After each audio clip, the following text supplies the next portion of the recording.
Alright, what's going on, boys and girls? How we doing? Welcome back to the Worst Magic the Gathering stream.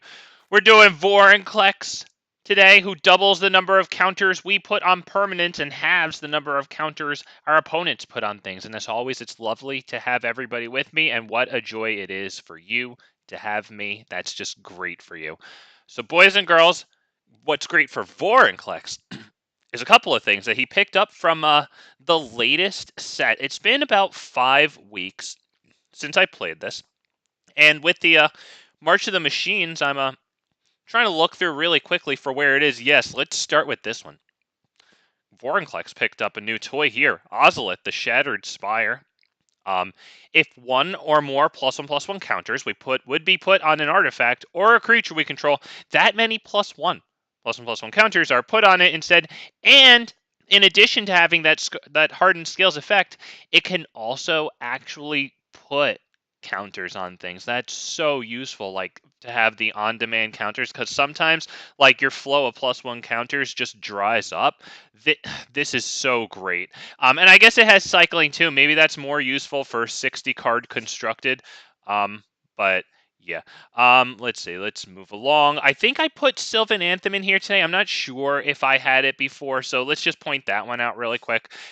We do have a decent number of creatures. I don't think it's quite 40. Yeah, we have 32 creatures. I think that's still a reasonable number to run Sylvan Anthem in and get a bunch of scries, right? I put Bloated Contaminator in.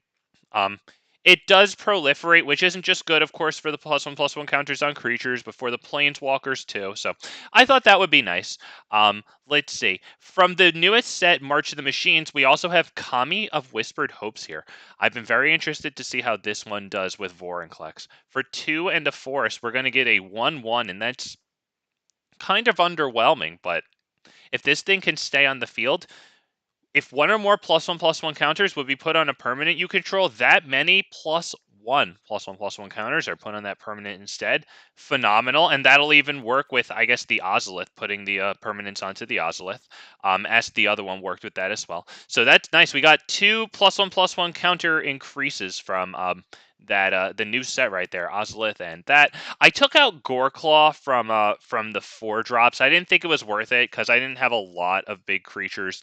Let's see. We added Surrak and Goreclaw. Took out Goreclaw for this because this one not only has trample and gives other things trample, but whenever another non-token creature enters the battlefield under our control, put a +1/+1 counter on it, which could be doubled if Vorinclex is out, or if that goes on to Vorinclex. And that creature is going to gain haste, so that is a nice source of pretty much everything it does there. I really like it a lot.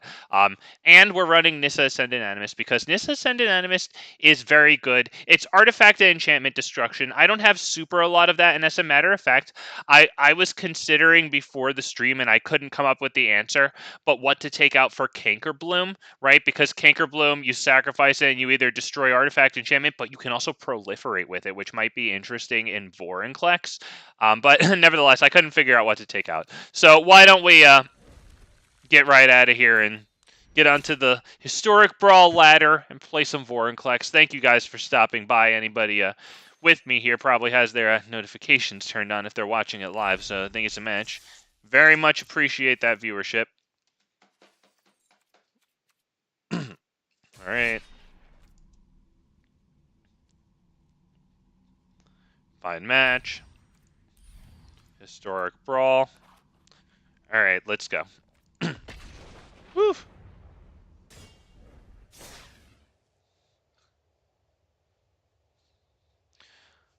All right, let's see.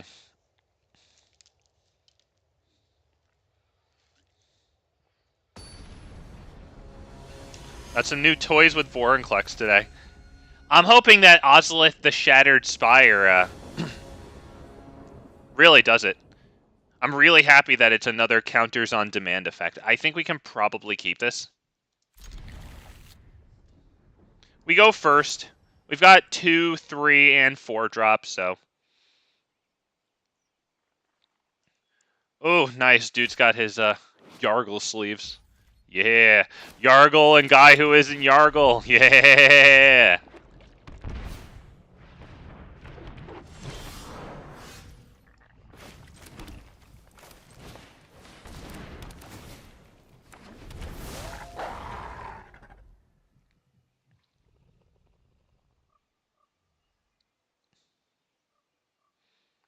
Is Selvala gonna be better than Augur of Autumn?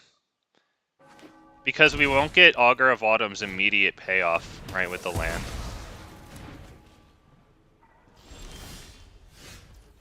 Bloated Contaminator is kind of interesting too. We might want to try it.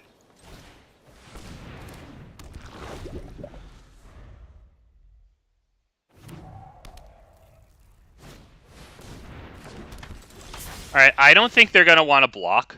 So, why don't we go ahead and do this, I think? Yeah, I'm kind of okay with this one.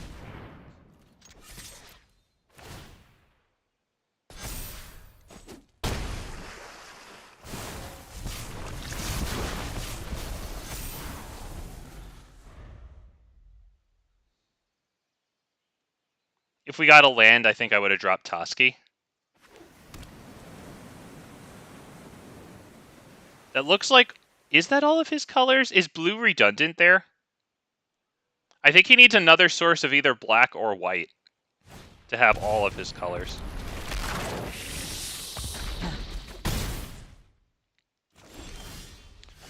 Okay, there you go. There's something. Do we want to drop Toski and draw the card? I think so.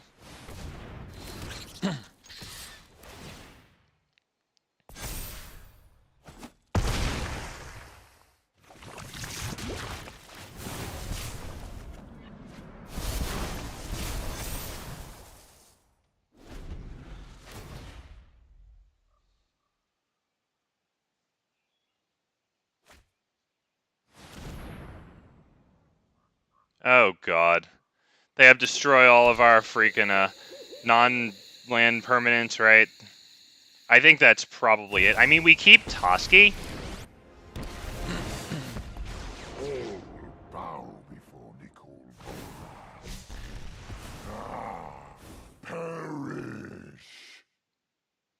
We're probably good, because remember, they can just cast this with Joda for that, so we're pretty much just done here. I don't really see what to do here. Right, we're up against +2 netting card advantage with the Obnixilis there. They have that waiting in the wings there. That was a very nice play instead of playing the ultimatum. Just hold it in store while actually getting like kind of nicer card advantage going for yourself. I like that they did that. Pain in the ass, yes, but I mean, at least I can definitely recognize a good play there. That was well done.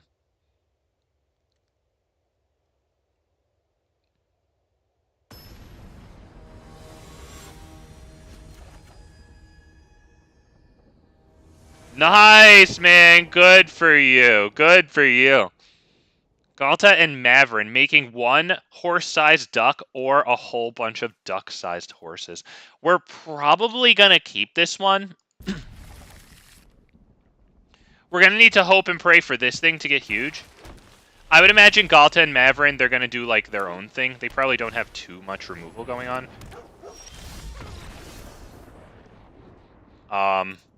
Too bad. I wonder if the guy had to go, or if we have that glitch that happened recently.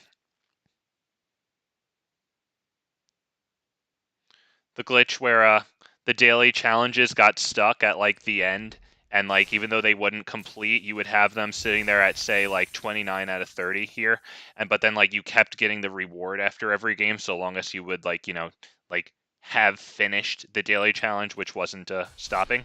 I wonder if that's happening. Or if that was just some guy leaving for whatever reason. Because that was exactly how it was during that glitch. You just drop one thing, say good game, and leave. Hopefully you let your opponent do it too. I don't know, man. I mean, if we get one land, it's kind of good, but like, is it even that good? I have to sit here and face some NPC playing the flavor of the month. Alright, I mean, at least we have Elvish Mystic, though, there. We can probably keep that one. Right, then next turn we'll just drop this and, I guess hold Gaia's Blessing. Now we can keep it, I guess. Why don't we just do that, and we'll attack for one whole entire damage.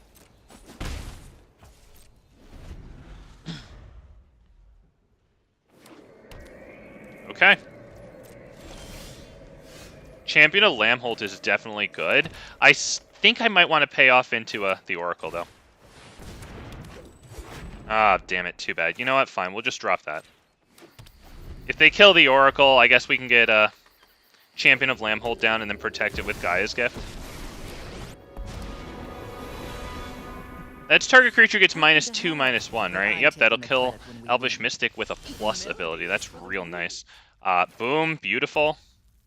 Okay, so we can send Froghemoth in at that, but then we can't protect anything. We could put in Champion of Lambholt and protect that.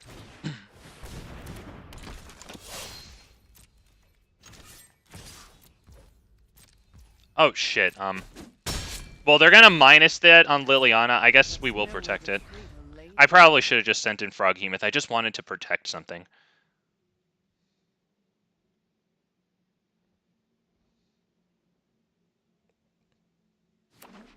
Maybe I should have just hasted Froghemoth in at Liliana.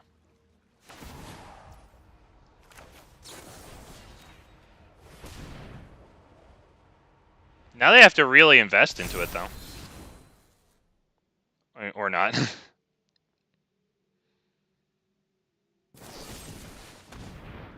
I have to sacrifice a non-token creature. Probably this. I think we should get the land cards moving off the top of the library with Oracle. Yeah, it's pure card advantage. Alright, I think Froghemoth feels pretty good here since it's tasted and it's not really the commander. I'm kind of liking it.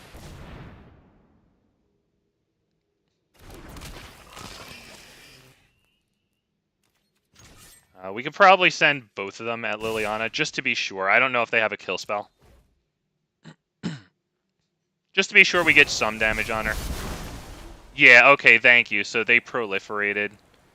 I guess that doesn't matter. Froghemoth would still kill her. Whatever. You failed to entertain do we drop Evolving Adaptive? I think we could wait.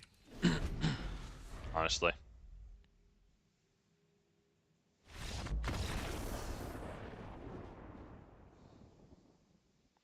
Yeah, I wasn't sure if there would be a board wipe there or not. Didn't want to get baited out into overextending like that.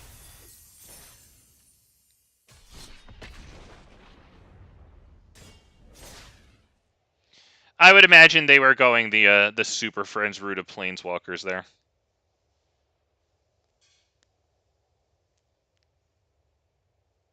Seems to be a natural thing to do with that.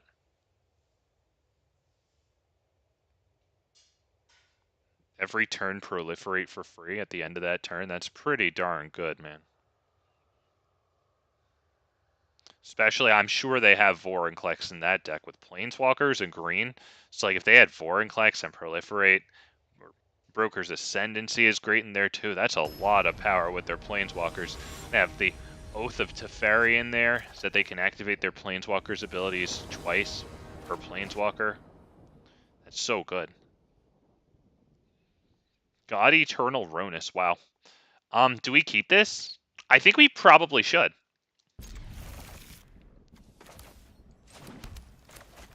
Yes.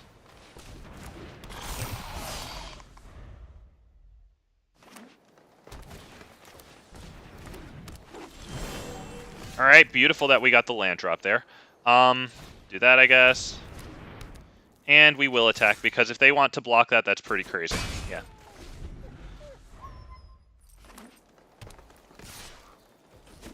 I'm all about using the Voracious Hydra on that. That's going to be awful for them. X equals 2. And then we swing. 1, 2. This is big value, Voracious Hydra. On the Elvish Mystic? Yeah. We know how good the turn 1 Mystic is.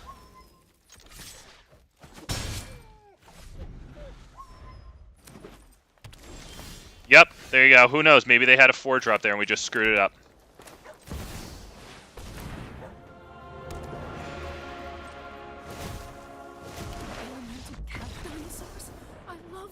Wow, yeah, poor guy. And I mean, to be honest, like, He didn't even know that we had the Blizzard Brawl coming up, too. So if he put anything substantial on the field, it was just going to get fought.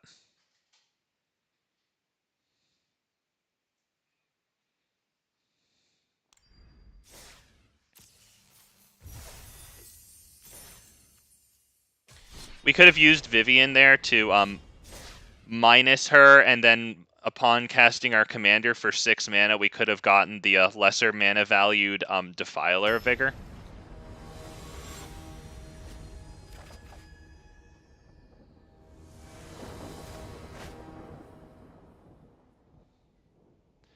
Yeah, probably.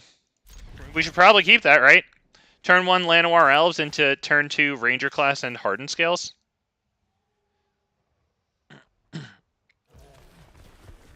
Oh, you guys, look, another Atraxa. It's not overpowered or anything, and it's not ridiculous that it's not in Hell tier, and you know that because so many people are playing it, so obviously that means there's nothing wrong.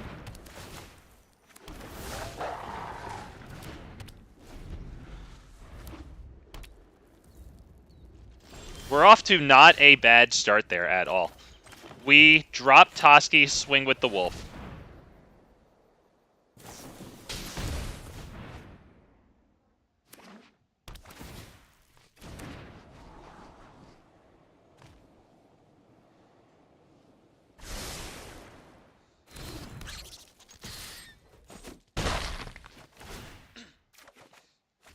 We get a beautiful card. We love our beautiful cards.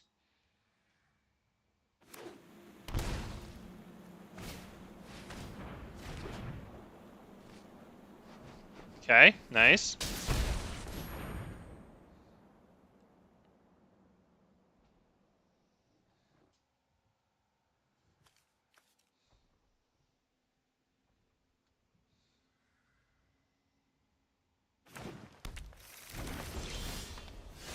Defiler of Vigor is beautiful.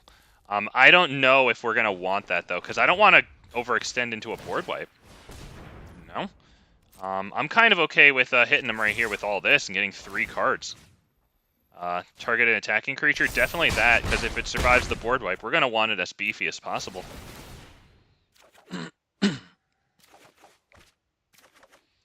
We could put Quirion Beastcaller down, though. I'm not really opposed to it. Because if they don't wipe, it could be pretty good.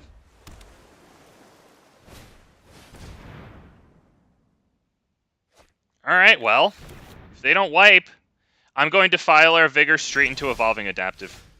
Gonna make them deal with that one.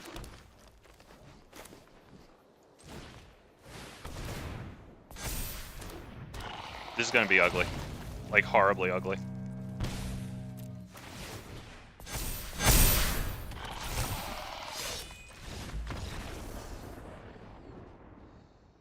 I should have actually played the this thing first, because then Defiler Vigor and this is really good. Whenever one or more +1/+1 counters are put on another non-Hydra creature you control, put a +1/+1 counter on Wildwood Scourge. So every time we got a round of counters with Wildwood Scourge, or with Defiler Vigor, sorry, then Wildwood Scourge would get its +1/+1 counters, which is actually 2 +1/+1 counters because of Hardened Scales.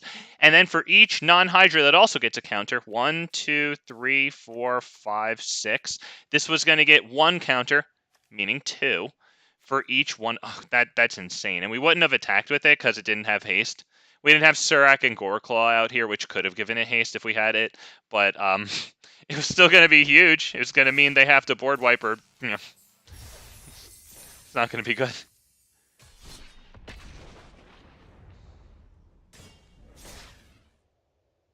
Count them up. I don't know, right? That was a lot of counters, man. That was a lot of counters. How you doing, Rusty, man? Nice to have you. Thank you for stopping by the worst Magic the Gathering stream. Vorinclex got some new goodies, man.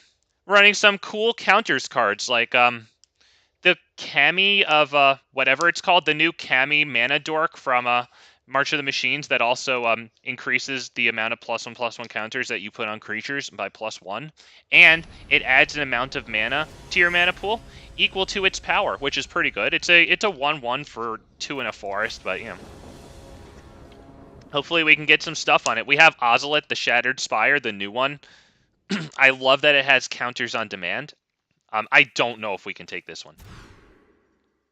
Fine. We'll give it a shot. Nessian Hornbeetle gets triggered by Yorvo. We have 1, 2, 3 here. And to be honest, not much else.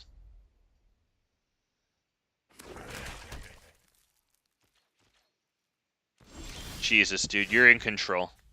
You're in control, buddy. You're in control. Oh my god, look at what, have you not seen one before? Or do you see something you like? Is it because he's got a nice male physique? You like that? It's okay. There you go. I'll give him your number.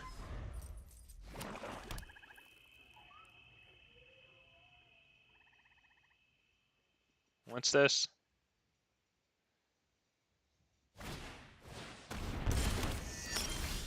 Alright. I would say Yorvo feels pretty good here. Because it triggers both of these things' counter abilities.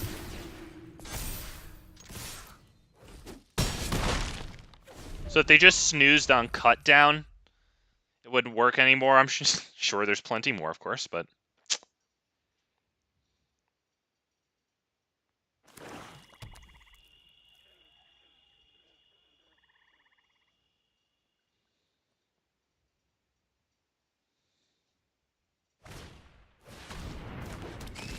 Alright, they're going to sacrifice an artifact. Since we can't, we lose 2 life and draw a card. That is a very nice top deck there. That means I probably drop Quirion Beastcaller. First, I suppose we'll just attack. I highly doubt they trade... Wow, okay.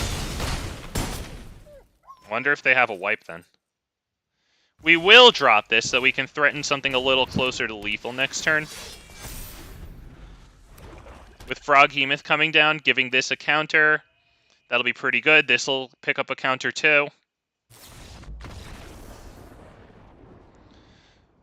Oh, yeah, okay, we got off to... I mean, we pretty much just curved out, right? 1, 2, 3, and that was actually a really nice curve out, because with Yorvo as the icing on that curved cake there, yeah, he comes in with 4 +1/+1 counters, and now this thing started getting triggered. That's actually so nice. Froghemoth in the hand there has Trample and Haste. It's not super good, but it is Trample and Hasted Graveyard Hate. It can honestly probably come out of the deck. I'm also running Scavenging Ooze, but, I mean, when Graveyard Hate is useful, like, it's wildly useful. You know, to get rid of cards that they can just keep using, man. Damn. It's good against that red-green guy, Jarsoul, too. The one that replays instants and sorceries from the graveyard. It's good against, like, anything where I see artifacts getting put into their graveyard and they're running, like, black or white, so I know they're going to reanimate them. Obviously, it goes without saying, Muldrotha.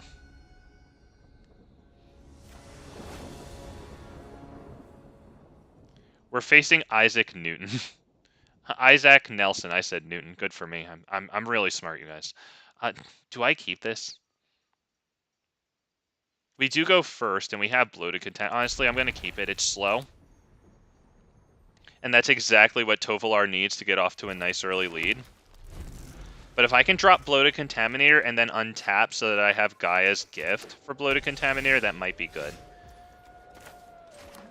Holy god, the frame rate. Okay.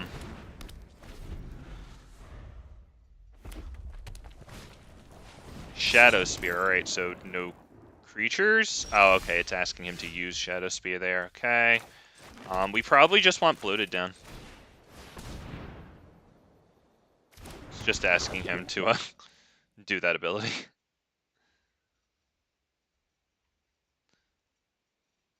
You might as well just do it so it stops bugging you if you can't figure out how to operate your spacebar. Alright, they have Tovolar on the field. I think the way we're going to go is Jugan defends the temple. Holy god, the frame rate, dude. I swear. Because Vorinclex messes around a little bit with sagas. We would put twice as many counters onto our sagas, right? Is that no attacks? Yeah, I can't let them swing in. We have to stall them as hard as possible here. Yeah, so the Saga would enter with 2 counters, and it would just go straight to the +1/+1 counter, Chapter 2, which I don't want here. It does flip it over faster, but I want the dork. Okay, we gotta check this out really fast. If you destroy... Oh, okay, okay. Yep, so we'll put the counters on both of these. Alright, holy god, the frame rate is actually wild. What we're gonna do is, we can probably do this and just massacre them. Let's see. Let's attack with this. I don't mind trading this for both of their things if they fuck up here. If they block with that 5/4, they've royally fucked up. Poor guy. Do we give it Gaia's Gift, actually? No, let's give it Gaia's Gift, because it gives it indestructible. I was going to do Inscription of Abundance. I guess I should have done Fight Rigging, honestly. But now our mana dork is a 3/3. We're going to hold Inscription of Abundance end turn.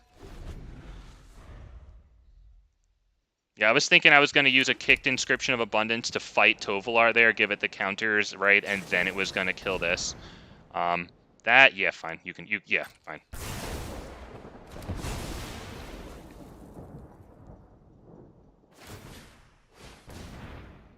Okay. Does it get +1/+1? Yeah, we're going to do this right now. 1, fight, boom, boom, denying them even the lifelink. They don't even get the lifelink. That's miserable. They got 1 mana. That's awful. Yeah. Good God. Poor guy. He didn't get off to the start he wanted, and we went first. Good God, that frame rate though.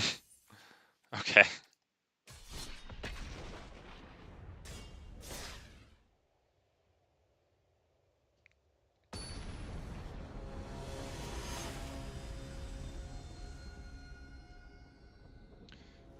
Okay, but seriously, what is the actual, like, number... What is the actual percentage of today that I fought Atraxa?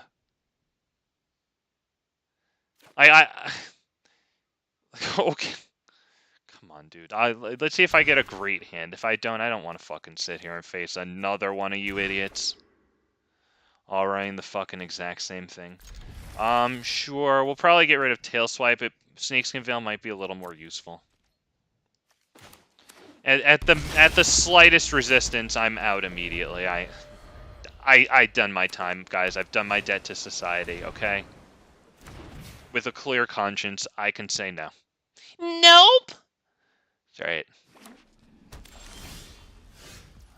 This.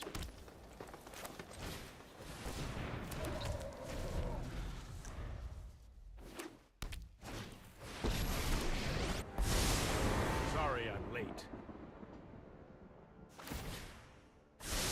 Oh, I've done the hero thing before.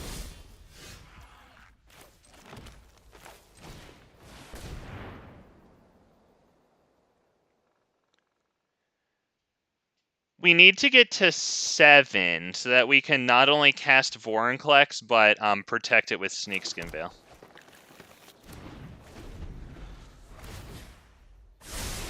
That's more like it.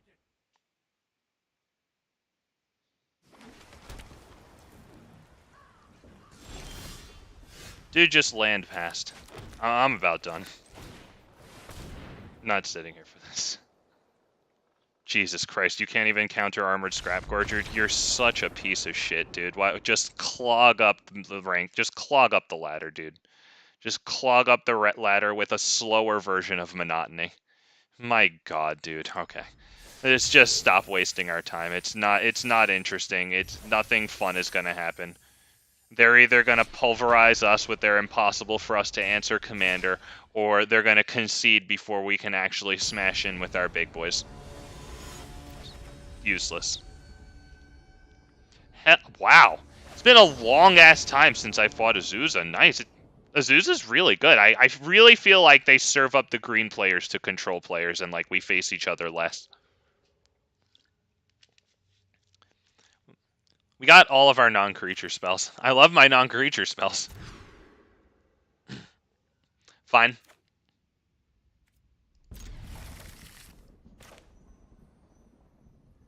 We probably want to go Mystic into Selvala.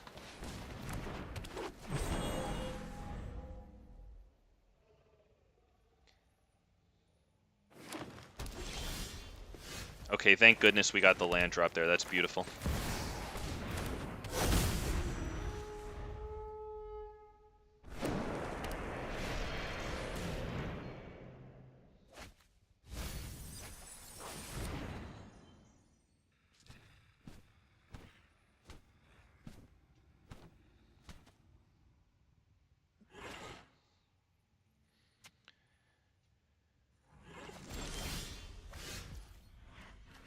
This one's probably the Hornbeetle and Rishkar.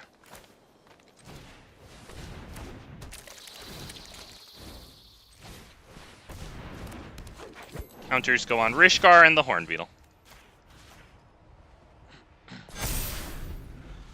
Rishkar has each creature you control with a counter on it has tap for a forest.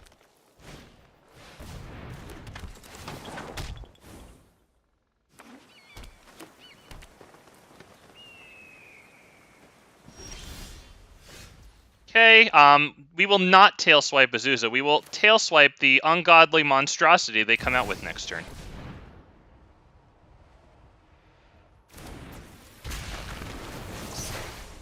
Yes, I will draw a card.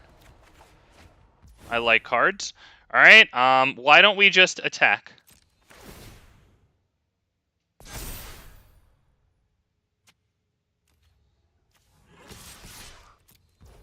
Holding open, tail swipe.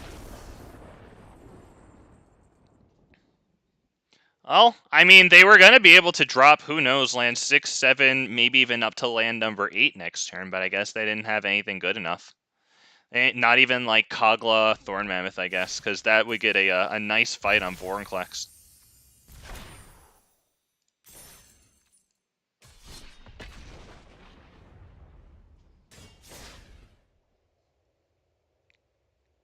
That was a really nice luxury that we had tail swipe available at instant speed. We didn't have the greatest tail swipe. Like, Vorinclex was only 6/6, you know, but like instant speed, 1 mana fight paid for with like Rishkar tapping, that's, you know, that's pretty freaking cool.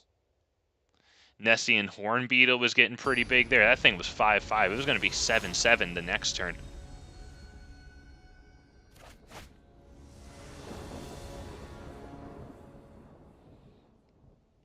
Sure. We basically have 1, 2, 3 right in hand here. We don't have any mana dork. Well, I mean, sorry, we do have a mana dork. My bad.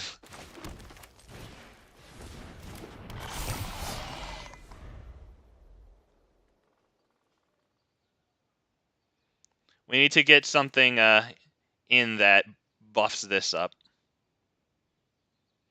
My God, this guy's playing for the World Championship. He hasn't dropped his land yet. He did look at this. He is here. He hasn't. Okay, buddy. You're the World Champion, man. Wow, did you guys see that? The World Champion made that move. If you're not writing that down, you are an imbecile. Did you see that? He dropped a land tapped and then passed. Brilliant. Oh, wait, fuck, wait! Oh, I thought I... Alright, yep, I just said that and then I did that, whatever. Oh, damn it, I thought I clicked the freaking button to make it x equals 1. Don't think I would have just dropped it x equals 0, whatever. You know what's interesting? We can play Boreal Outrider, and then this could enter with a +1/+1 counter, which isn't terrible. So let's go ahead and do that. Let's try to make up for what the heck just happened. That's too bad. That's a nice little card to set down on x equals 1. I swear I clicked the freaking button. Okay. Breathe. Breathe. Everything's going to be okay.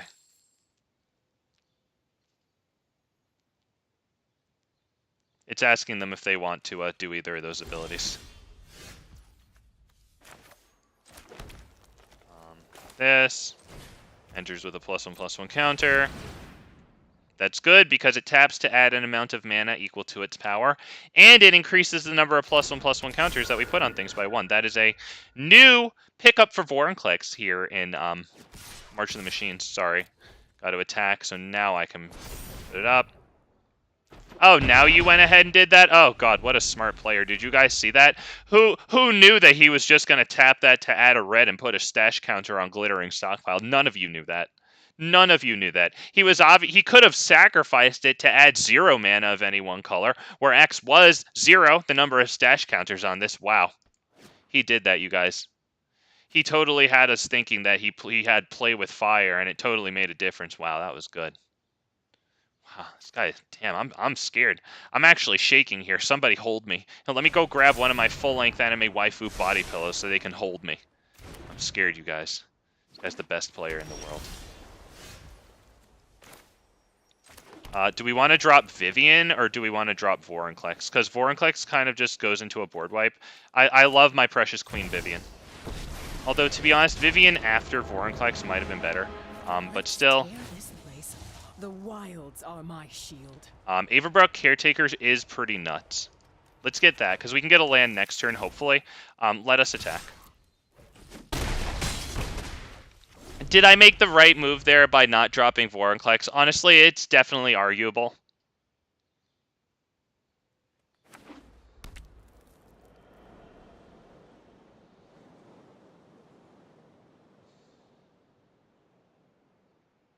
I mean, if Vorinclex lives through the turn, we bring in Vivian Reed and immediately Emblem.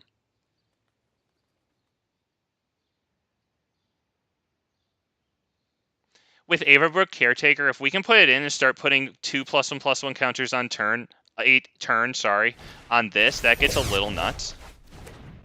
Alright, well, I would have liked a land there, not gonna lie. I guess Vivian Reed is gonna help with that. Right? We'll get a land and then drop Evolved Adaptive. I've lost so much already. No one knows the wilds like I do. Land.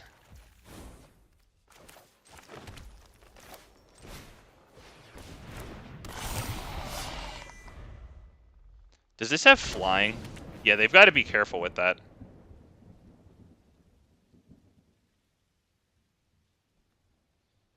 Because Vivian Reed -3s to destroy target artifact, artifact, enchantment, or creature with flying. Good lord, dude. Well, I guess they'll just play everything now. Alright, do we need to sit here?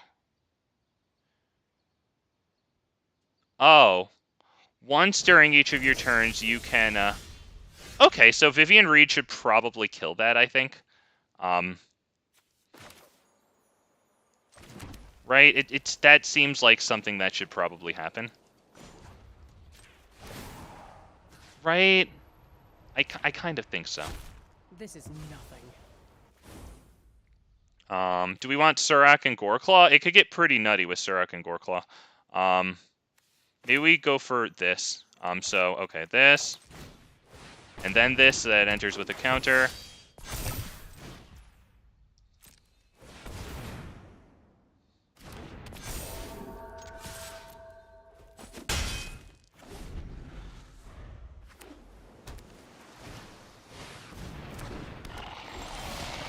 Okay, Surrak and Goreclaw can go ahead and fight that, probably.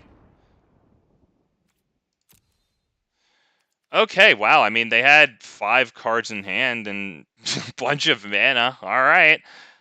For the record, what were we gonna do there? What would have been a clean fight on this thing? I guess we would have had to drop Vorinclex, hope it doesn't get countered, and then use Blizzard Brawl, right? Should we have done Surrak and Goreclaw before Vorinclex? That helps us get around specifically Wash Away. Obviously, other counters hit us for 2 mana there. But Surrak and Goreclaw, right? And then we still get the Blizzard Brawl Indestructible +1/+0 fight. No, we wouldn't. Shit, because this has Ward 3. How would I have done that? Hang on, I want to know. Hang on. How would I have done that? I guess I would have had to sacrifice Vivian Reed. That would suck, but I would have had to do it. That's too bad. Yeah, damn, that Ward 3 there.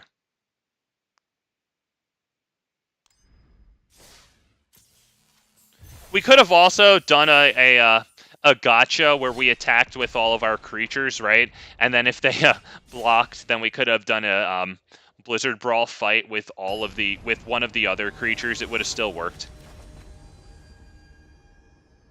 All while plussing Vivian.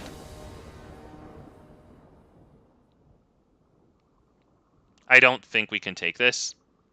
It's a little slow here. Yorvo's pretty cool, but I mean, nothing turn 1 and 2. It's pretty rough. We'll try this here. That we might want Cal in the ambush. My bad. Sorry. I'm hardened scales. Duh.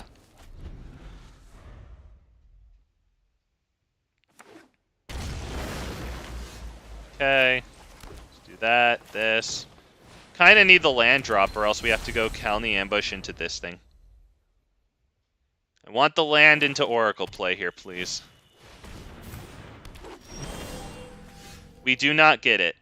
Alright, so that would be Cal in the ambush, unfortunately, into this. Very unfortunate. If they drop a nice untapped land, they could just drop their commander if they want.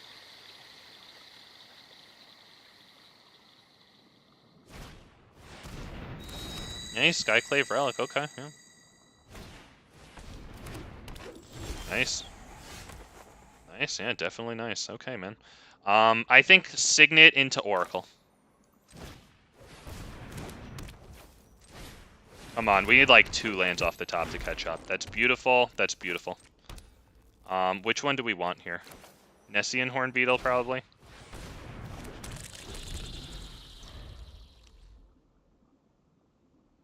Wow, the Oracle really did it there, man. They're just passing turn. What do you think they're waiting for us to do? Drop our commander? Should we try it anyway?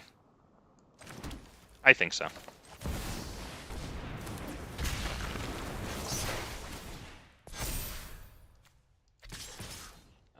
Do we do attack with the Oracle even? No. That's enough. We do not play Scavenging Ooze. Because if they board wipe here, we'll notice they didn't drop their commander. That could be because they don't want it swept up in a board wipe.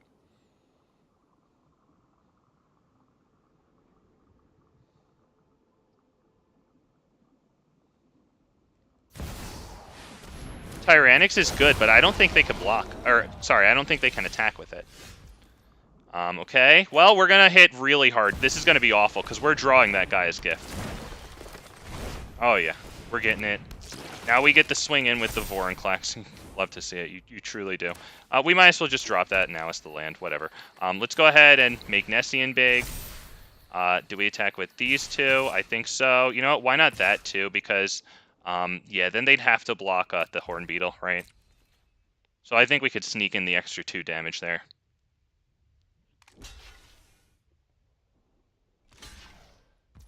Does this win it? I actually kind of fucked up there. Does this get trample? Yeah, this gets trample, so that's really bad for them. And they knew that that was in our, on top of our library, too. So, not cute. Not cute, buddy. Yeah, it has the eye icon on it. That means that see there? Yeah, that means that they knew. Oof, brutal, man. Wait, where's the card? It's not in the. Oh, here it is. It's under Oracle for some reason. I guess Oracle just died. Okay. Yep. Put a +1/+1 on target creature you control, which got doubled and +1 and doubled. It gains reach, trample, hexproof, and indestructible. Oof. Oof. And they came down to -5 too, which means that if they had blocked Nessian Hornbeetle, which seemed like the visibly better block anyway, they would have lived. Probably in a devastated state, but if they had drawn a board wipe, they'd have a chance.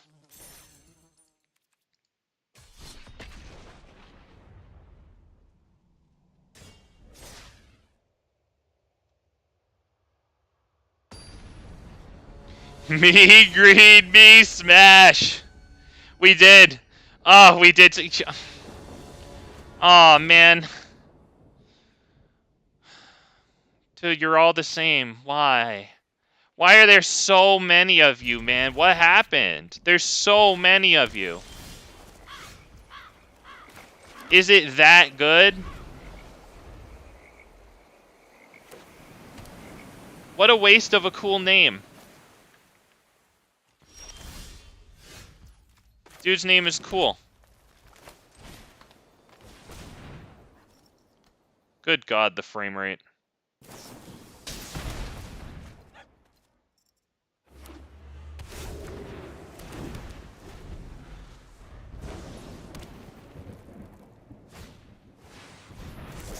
I think they're gonna drop Atraxa next turn, and we're not really gonna sit here and do anything. I'm sorry. I just genuinely don't even want to play.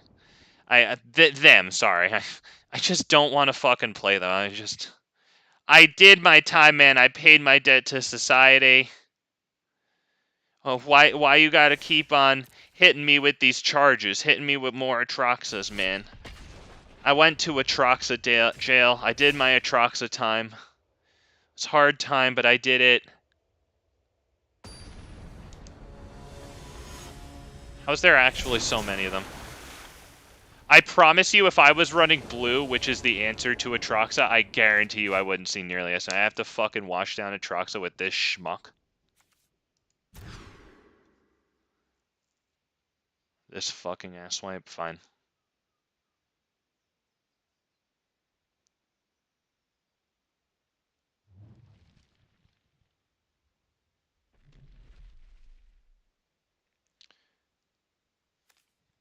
If you rope, I immediately concede.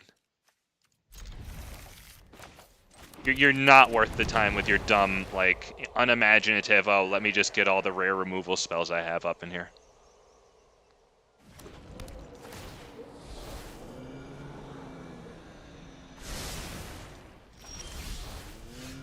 Alright, that's a good pickup there.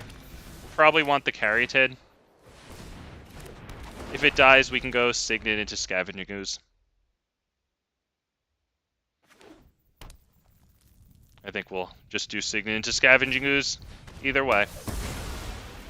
Oh. Brainless Idiot removal does that. Oh, wow, that's crazy, you guys. Wow. What are we going to do here? Maybe it should be Pelt Collector Scavenging Ooze. Although that doesn't ramp us. Does get us something halfway decent on the field. Pelt Collector 2-2.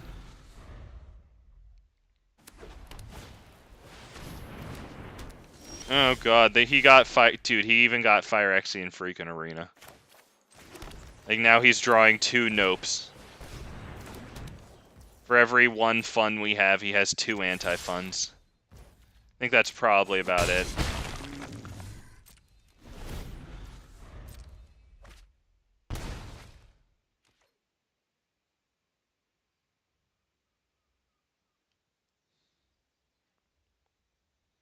Yeah, just don't be surprised when I concede, like, out of nowhere here.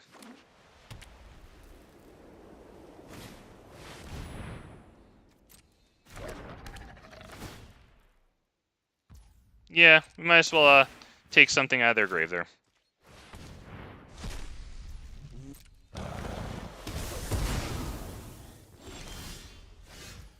Count the Ambush is kind of cute. We don't really need it right now. We can send Froghemoth after them. I kind of like that to test the waters for Defiler Vigor.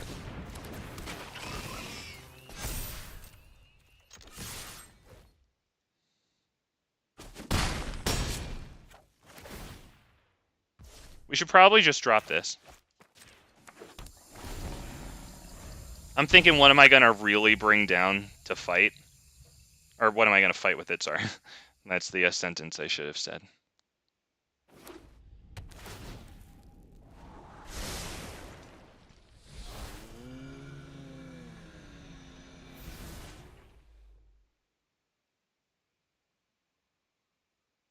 Can it take less time to suck to face you?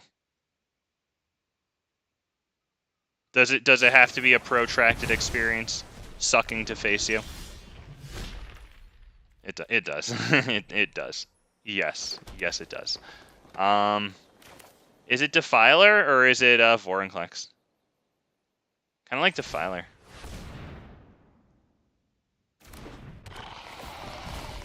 He's got his kill spell ready. Pelt Collector has Trample now that it has 3+1/+1 counters. That's kind of cutesy.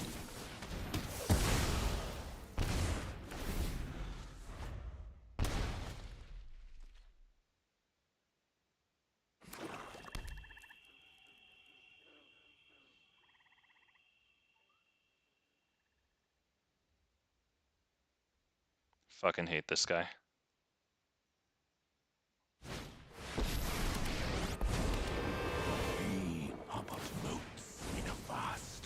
Well, that obligates us to kill that thing next turn. That means they probably have the land for, No, we don't really have to attack it, right? We might as well swing it.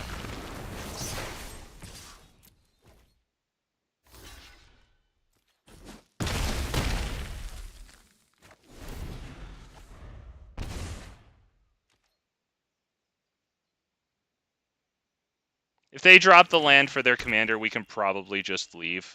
Like, because I don't really see what we're going to do unless they tap all the way out for their commander here. And then we get the land untapped so that we can replay Vorinclex and actually swing in for the win.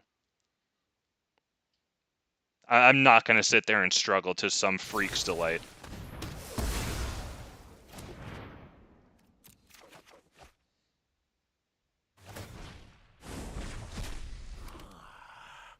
Secrets manifest before you. Yeah. Goodbye. I'm not even gonna try. I'm not even trying. No, it's not even worth it to sit there and fight them. It's genuinely not worth it. They purposefully didn't drop their commander there.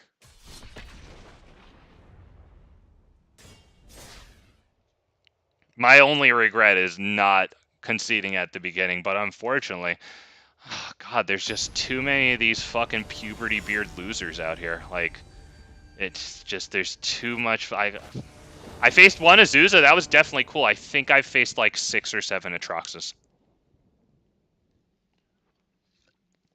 What do we do here? Huh. This is interesting. Do we keep this?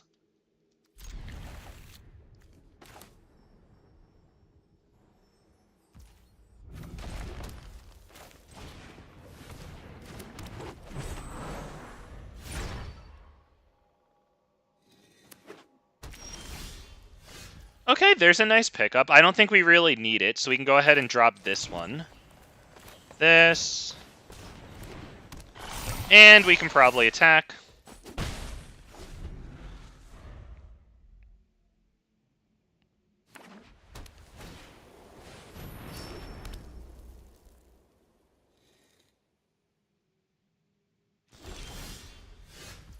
Alright, not bad there. That's actually pretty darn good. How do we want to do this? Is it Count the Ambush?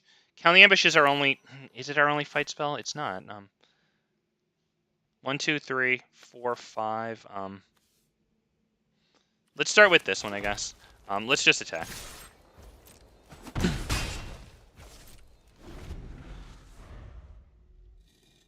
I just want to preserve the fight spells as hard as possible, just in case we can use them.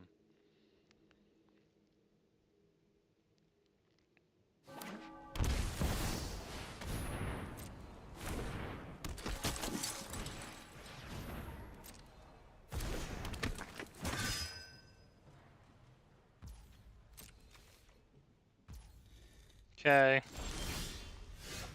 Yorvo's pretty darn good here. We could drop Count the Ambush and then go Yorvo. We could also go Silverback Elder. That's really not terrible. I kind of like it.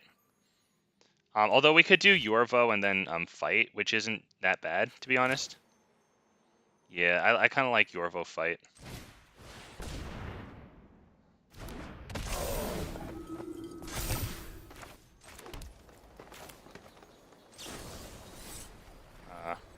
Choose one, put 2, we'll have a fight here.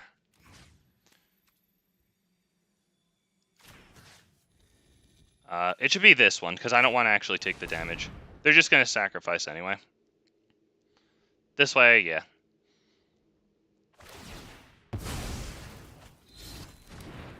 Alright, no attacks.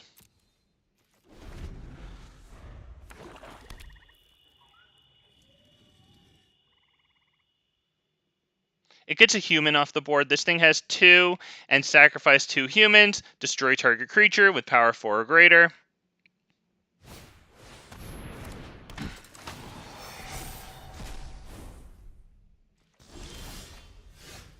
Okay, looks like we might be playing this guy.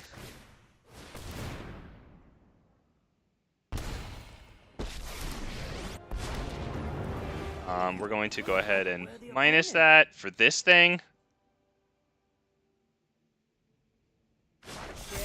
my strength. Okay, now we can probably attack, I think.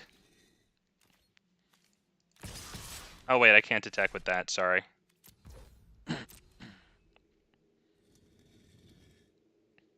Because I need it to pay for Count the Ambush.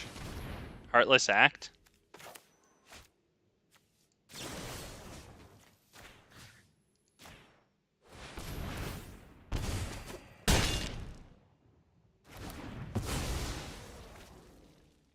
So now they remove the counters and get the block. That's definitely good. And they can swing in at the Planeswalker.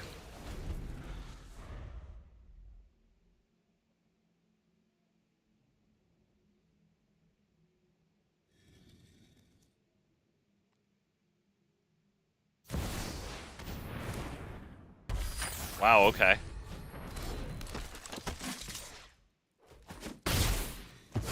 Let's get out of Well, there's the Planeswalker. That kind of stinks, but it is nice to get Vorinclex. Should we go Silverback Elder first or straight into Vorinclex? Because Vorinclex will buff this up by 2, and then we get a nice swing on with it, honestly.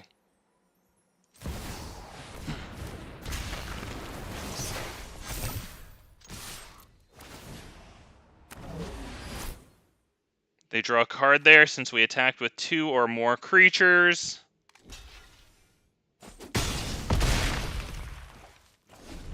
Okay.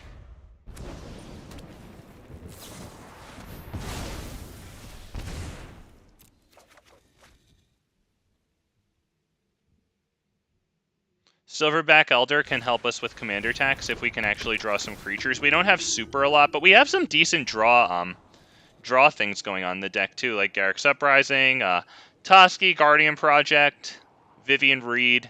I guess Vivian Monsters Advocate also lets us cast creature spells off the top. We're running that too.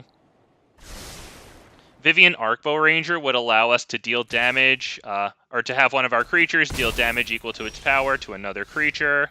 That's good. Alright, we'll do that. I think it's Silverback Elder Pass.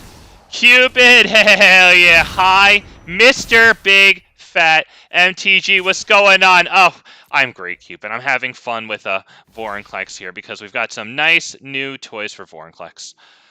Oh, God, we're feeling pretty good about this. All right, you know what? They blew a Gonjo and a creature there for our 1-drop. And yeah, our 1-drop was big, but, like, it really is a 1-drop.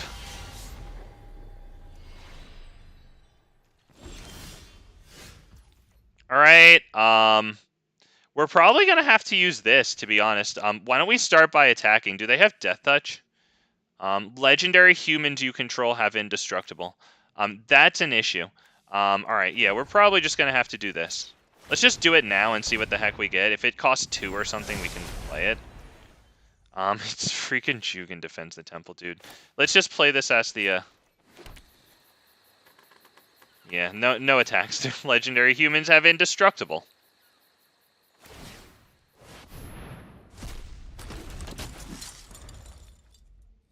Alright, whoever just made that human token is going to be really good with their commander. Who can add instant speed, tap 2, sacrifice 2 humans, destroy target creature with power 4 or greater. That's going to be our commander.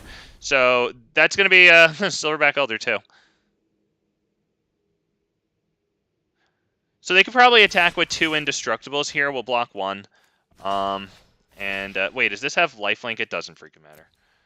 BRAWL-inclex. Oh, yeah, more like he's never boring. Like, oh, God, we hope so. We hope so. Oh, we want to do a good job with this thing. We really do. So let's go ahead and do this. Do we use Silverback Elder to draw a card? Do we use it probably... Or, not draw a card, I'm sorry. Get a land. Yeah, we probably should. Right, they don't... Nothing's an artifact or enchantment, and I missed it, right? Yeah, okay. So let's just look at the top 5. Let's help with a little bit of commander attacks here. Snow Cover 4X. Oh, he's never Vorinclex and is always ballin'. Klex, I like that one. Oh shit, that nice, yeah. Hell yeah. It might be a little bit stolen there for thumbnails, Cupid. Thank you for that. By the way, Cupid, yesterday I built a standard deck. But I made sure to mention that, like, I put card draw into it. It was a red-green deck around, like, Fable of the Mirror Breaker and Tribute to the World Tree. Okay, let's do that, I guess. We used Silverback Elder in there too, and a bunch of Tyrannix Rexes, and then we got a pretty cool play. We put one copy of that like Orthian New Legend in there that like it has two abilities. One of them is like tap like 2 a mountain, tap it, and you make a 1 copy of target creature, or you can tap like 9 and tap it, and then you make 5 copies of target creature. So like we made a bunch of Silverback Elders and then casted a creature spell. That was kind of fun. I also plan to do that with a Tally, the new Tally, and get like a bunch of enter the battlefield effects. And all the copies will be like legendary and they'll immediately die, but we'll still get the ETBs. I think we're pretty much done here. Depending on what we get, they're just going to be sacrificing and killing our stuff here. So like I need to get 2 fights. I need to get the fight on this and I need to get the fight on that. So we're looking pretty bad here. Honestly, what I should have been doing is using Scavenging Ooze to remove the stuff that they were taking out of our graveyards. Let's go ahead and put the counters on this and this. It's too bad I didn't have this down before we did that, because that would have really helped there. Let's just drop this. X equals 1. Let's make it big, right? 6, 7, 8. I guess we can use that. I don't see any reason not to use even more.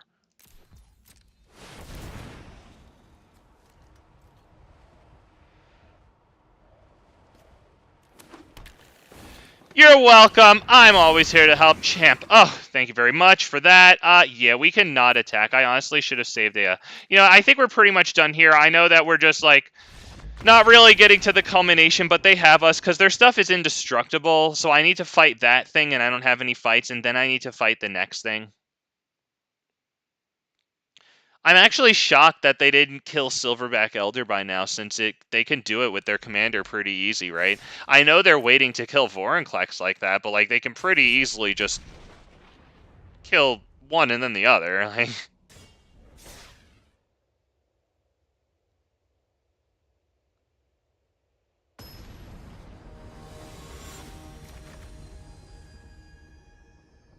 Like at that point, we're really just sitting there being held hostage. So I think we're good to go. While they struggle to actually get a creature to get through, they're still gaining life, and we can't do anything to them in response either. We could try this, I guess.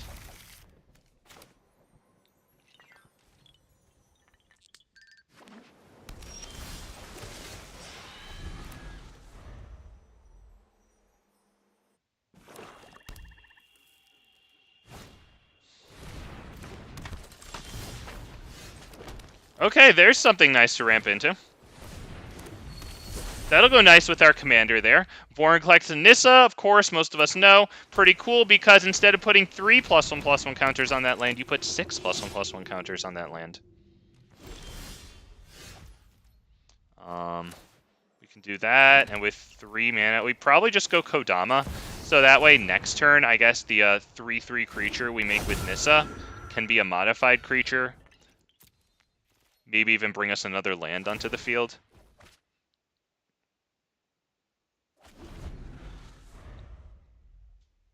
Assuming it can even hit through. Let's see what they drop. What's this thing do? Return target creature from graveyard. They already have fucking Toxrill, man. Dude, I have 3 green lands on the field, and they already have... Okay. Okay. I mean, the good news is that if we can get Vorinclex out, it'll prevent Toxrill from putting counters on our stuff, Like, that is good. We gotta get there, though.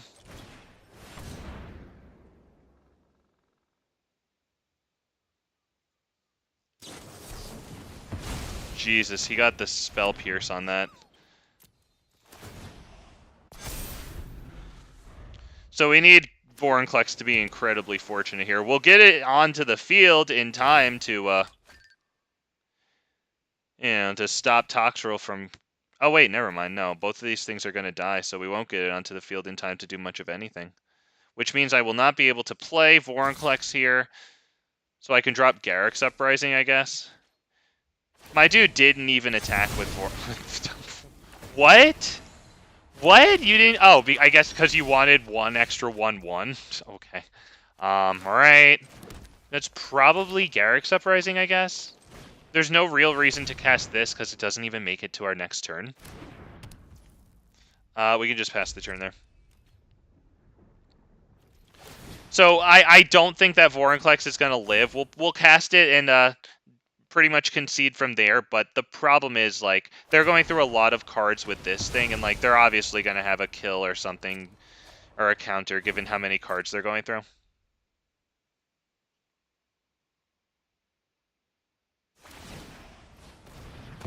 Yeah, I mean, just constantly drawing cards like this, like, do we really think that Vorinclex is just going to get out and live for, like, 1 or 2 turns?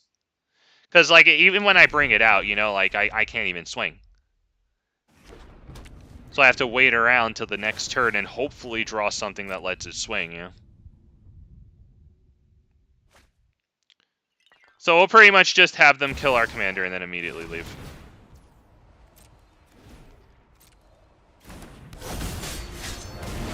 I swear to you, when you run green, they just feed you up to every mindless slug playing control. Swear to God, man. Alright, yeah, we're done. Let's just not even sit here and wait for this idiot. Good God, dude.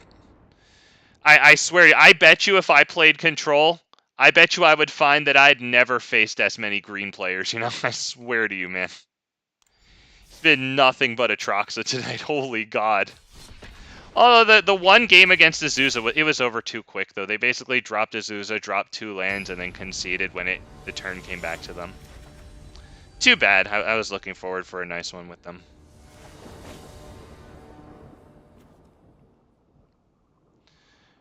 Sure. I mean, it's all ramp.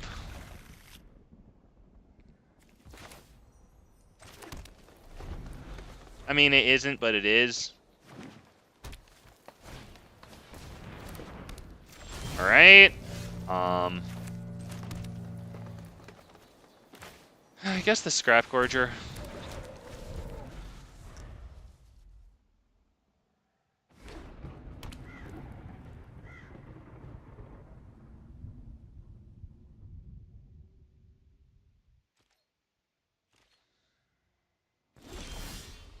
Okay, it looks like they're holding up a kill spell. We could probably do this into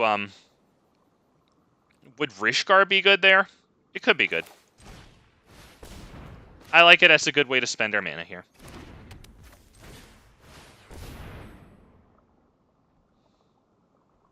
Looks like that'll probably eat their kill spell. But we'll still get the +1/+1 counter on a Armored Scrap Gorger. Not terrible.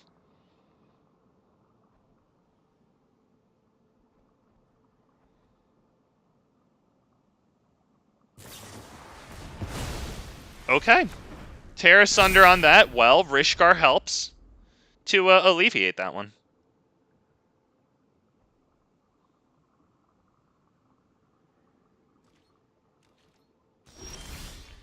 Wow. They missed the land drop. That is huge. Here comes a haster. Honestly, I should have manually tapped freaking Armored Scrap Gorger there. Let's just attack with both of them then. What the hell?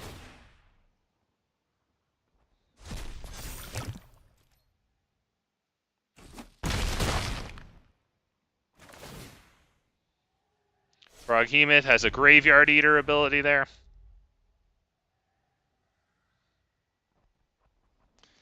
That's too bad, yeah. Well, good game to you. It's nice of you to hold your head up high. I roughly curved out. You played 2 things. One of them was your 1-drop. Yeah, I mean, good game, man. Okay. It's nice of you to say it wasn't. Good sportsmanship to you.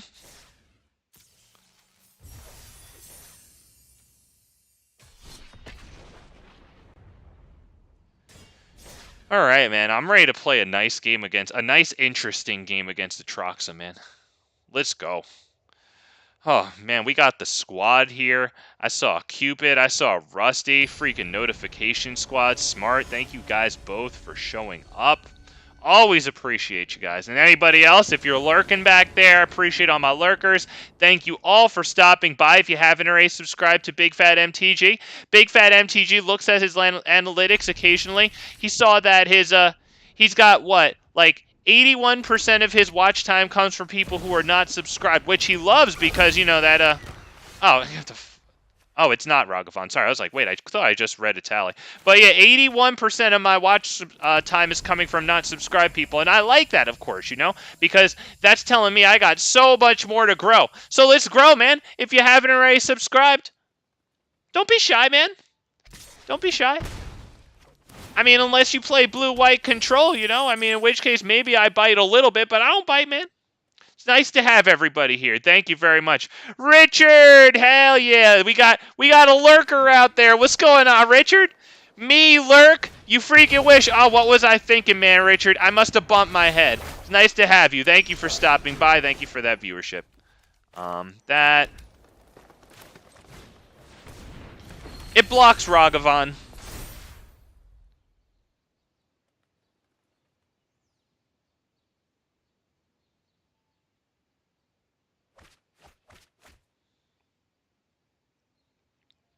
I've been playing Atali as a, enters the battlefield commander. I might build this deck as more of a, like... I don't really know yet. I don't have the idea fully fledged out. Like, exiling, like, exile off the top of your library commander, playing cards like... There's this 6-drop, it, like, whenever you cast a spell from exile it, you copy that spell.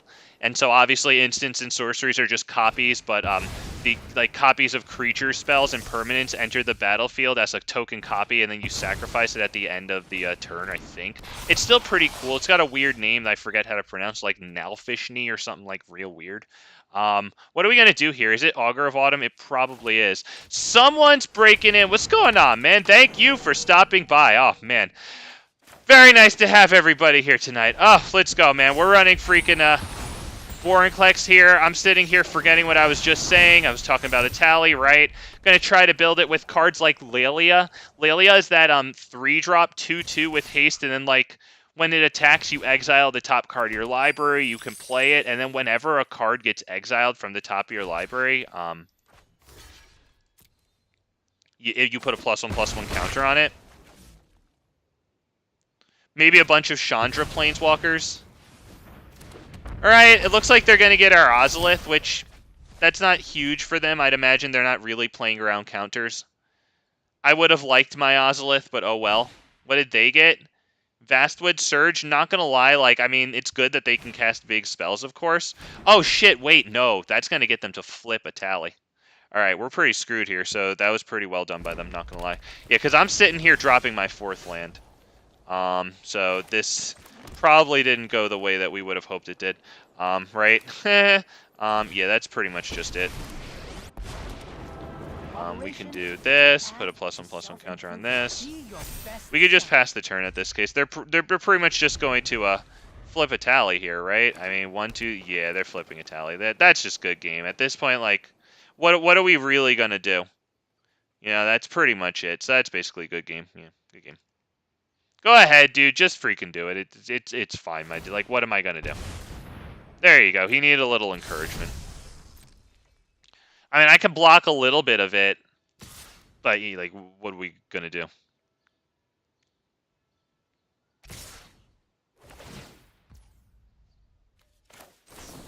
Or hang on, no, I can't do that yet. Sorry, my bad. We have to get a block first.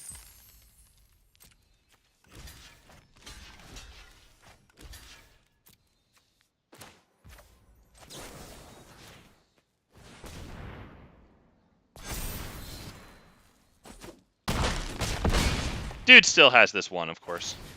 Just like to see what we can do in this coming turn.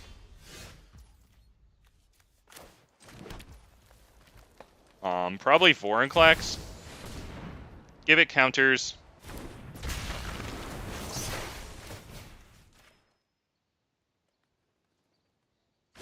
Teamwork is strength. There you go. Good game. And we'll just give the game to him. There you go. Go ahead, pass the turn. I'll let him swing with a tally. He probably wants to do that. Most people just quit if they can't handle it, so we'll give the dude the satisfaction.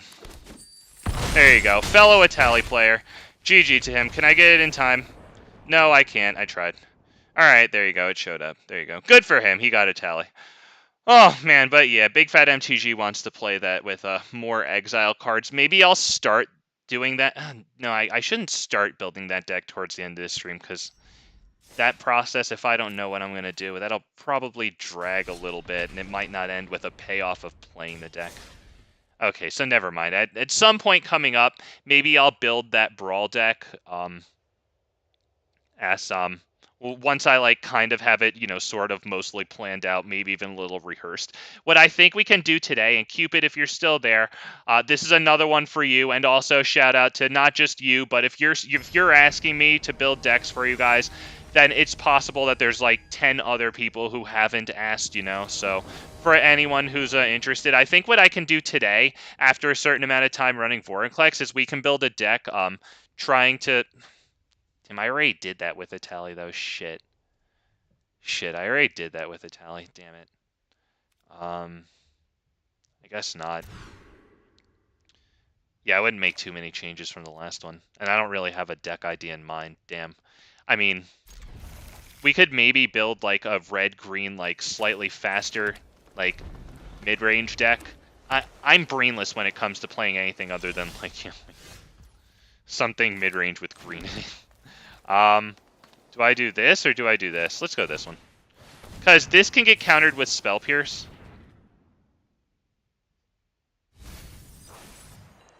Can you poison yourself with sugar?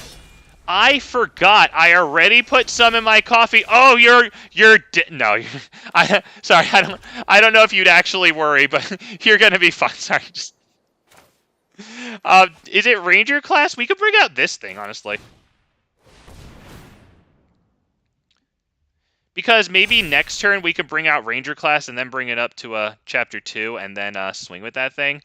And yeah, I would imagine you can definitely die of sugar. I'm sure I know you're just joking, but like still, like, I mean, diabetic coma or whatever, right? I bet you can. Does that count as poisoning yourself though, since they're diabetic? Is that not really poisoning yourself? I don't freaking know, man. What are we gonna do? Drop this branching evolution, I think. Let's attack.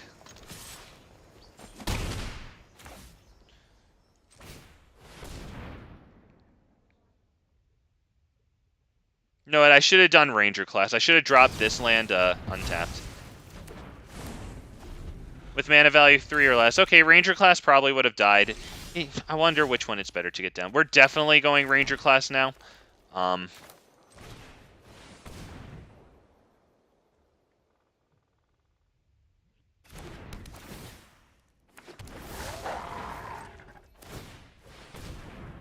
You might die, Richard. Well, if you die... It was nice having you in my chat. You always brighten things up when you were here, man. I think that's a good send-off for you, man. Vivian Reed kills target creature with flying. So if they tap out next turn, we're pretty good with that. I think we drop this for the counter, right?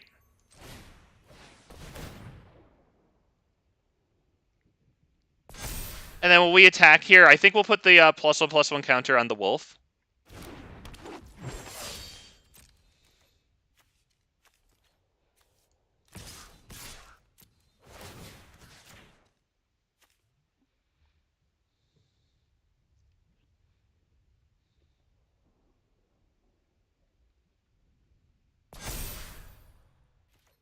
Just to take away the block, of course.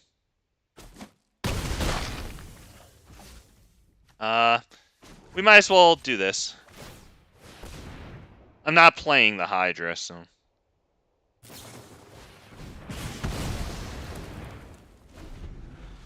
Okay, they dealt the damage to the tokens so that we couldn't redistribute Quirion Beastcaller's tokens. This is going to get them the mountain that they seem to desperately need. We want to kill this because we don't want them... We want them tapping out next turn. We do not want them to have extra mana. So we will go ahead and swing. Right at that. Oh, yeah. +1/+1 counter on this, I guess. It actually swings through. Beautiful. Do we drop Voracious Hydra and then double the counters on it? We could do X = 3, right? And then bring it up pretty good? Yeah. Because, Next turn, if they just tap out for their commander, we just play Vivien Reid, kill it, and then swing in huge. I guess I should have done that before combat, but whatever. Alright, we want them tap... Damn it, they didn't tap out. That sucks. Well, we pray they don't have Spell Pierce. I mean, this is good. This will get around the Spell Pierce, so there it is.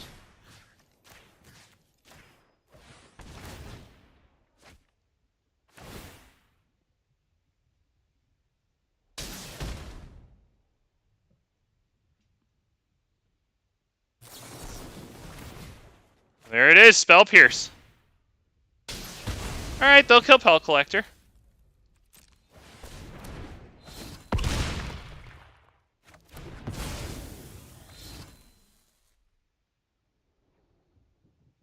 But next turn they have to drop a land and then tap out for their commander.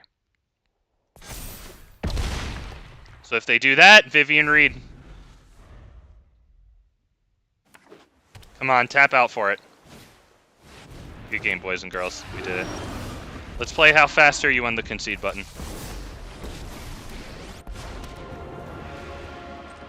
The wild wasn't meant to be draw and fire. That was nice of you to say, sir. I will mash the spacebar. Whew! Hey. Good for him for taking it on the chin, man. Good game to Simon over there. Good for you, my dude. Good for you. It's not the good game. The fact that he let a green player smash in with his big smashy big boys. It's very nice of the dude. Look at that. The good karma from letting the Itali player smash through got paid forward there. What a great card this is. If you could pick this up in paper for cheap, I would imagine that you could probably get like I didn't look at the prices, but you could probably get like 50 cents to $1 each for like a little bit of time, probably from other players, obviously not from a store that's, you know. It'll take them off of you for free. Maybe they'll call you an asshole for the chore of having to file it away. But that's a very good card. I can see it being useful. I mean, it gives you hexproof too. Oh, thank you, Spraylin. Thank you for stopping by, my man. Oh, thank you. We're getting actual games. Oh, that's so nice. It's not just a flood of Atrox. I'm loving it. Thank you to the MTG gods. They heard me whining and crying. They had said, oh, just shut this fucking asshole up. Fine. Let's give him something other than Atroxa. Fine, man. Fine, we'll take it. There you go. Next, no, I'm not going to drop Wildwood Scourge.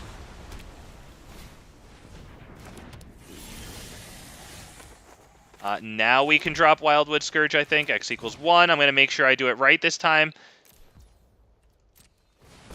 Earlier on the stream, I dropped it for X equals 0. I could have sworn that I pressed the button to increase X by 1. Apparently I did not. I was not pleased with myself. And yes, I know that was a cool story.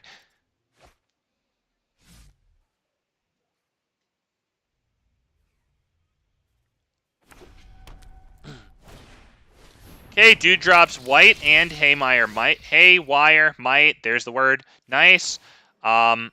We can't kill this yet, unfortunately, with Voracious Hydra. But we can drop this, which will help with Voracious Hydra. That would be no attacks. Because this is going to make it so that Voracious Hydra enters with an additional +1/+1 counter. So we can do next turn X equals 2. It'll enter as a 3/4 and get the fight. Which is beautiful because we take Curious Obsession off of it. Thank goodness gracious. X equals 2.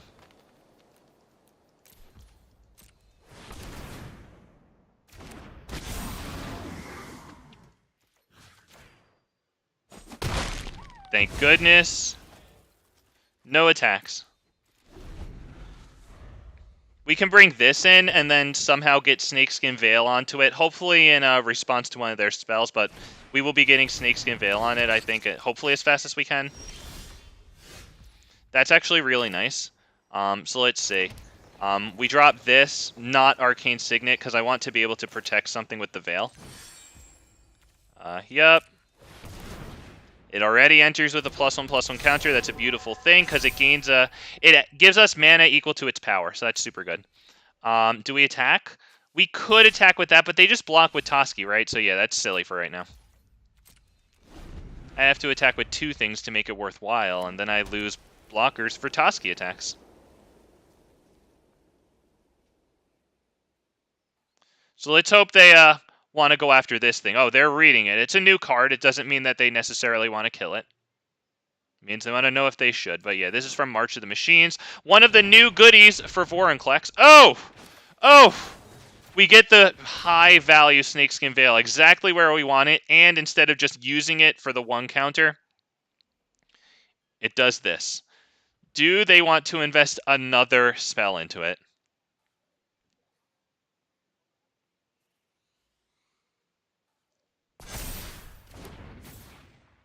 Wildwood Scourge grows. I love Wildwood Scourge. And the reason it got 2 counters there, if 1 or more +1/+1 counters would be put on a permanent you control, that many +1 are put on instead. That's so awesome that it has hardened scales on it. It just feeds into its own mana ability. It's a 4/4. It's going to add 4 mana for a turn. We got Bloated Contaminator. 1, 2, 3, 4, 5, 6, 7, 8, 9. We can go Vorinclex and then Bloated Contaminator, because they'll probably counter Vorinclex.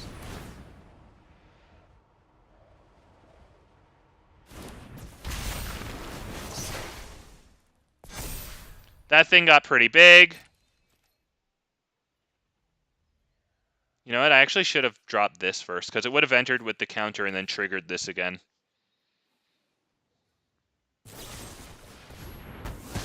Okay. Hey, at least we got our triggers there. They should have killed it when the triggers went on the stack, because we got double out of that, or double counters wherever we put them. Right, that was good.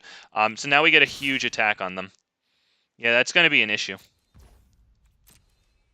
I mean, they have 1 free block with Rigo if they want to give up the shield counter.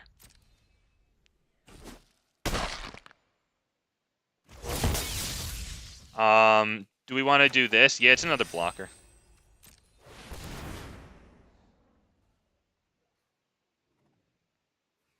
Enters with a counter, so Wildwood Scourge gets another. Actually enters with 2 counters because of this too, so that's good. Yeah, and then, oh, it was going to get ugly using this to proliferate because Wildwood Scourge, whenever 1 or more +1/+1 counters are put on another non-Hydra creature, put a +1/+1 counter on it. So it wouldn't work with this one's proliferate, but it would work with both of these, which is disgusting because it would get its own 2 counters from the proliferate, right? And then 2 counters from this, and then 2 counters from this. That would be disgusting. I think that card's so much fun because it really just feels like some type of like low maintenance, like invasive species plant that you just like set it and forget it, and then like if left unchecked, that thing's just gonna grow freaking wild, man. And it's uncommon too. Like you can get a whole lot of like janky joy out of that card. Seriously, it like Defiler of Vigor in that thing is freaking incredible. Obviously proliferate too. But, I mean, Defiler of Vigor, putting a round of counters on all your creatures, oh, that's disgusting. Anything that increases the number of +1/+1 counters is great with that too, obviously, goes without saying, but it just makes you think of, like, well, how many freaking counters is that thing going to wind up with? Oh my god. We have the new Ozolith, the Shattered Spire in here too. It also has the Hardened Scales effect on it. We have Surrak and Goreclaw here to distribute some counters and give haste in mono green. I guess we'll keep this. We just faced Smash Freak earlier, so it looks like he changed over. Nice to see him. That card with Kodama to give it... Oh, Rusty. Oh, man, you are correct. That's disgusting. I love it.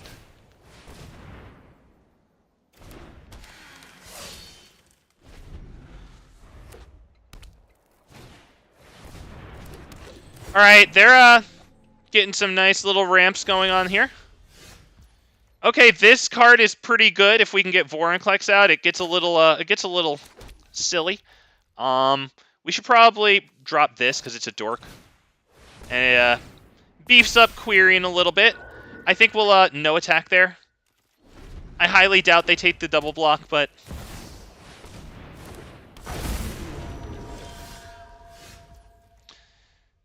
okay, not the greatest there. We should probably put fight rigging out and then put the counter on this. And then in main phase 2, drop Ranger class. Does that sound good? That sounds good to me. This sucks. This is the best one out of all of them. Honestly, the land might not even be terrible either.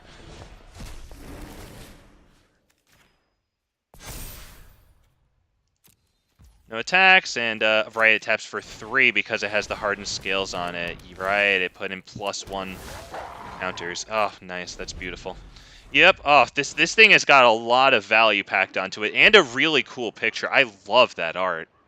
How cool is that art, man? That's beautiful.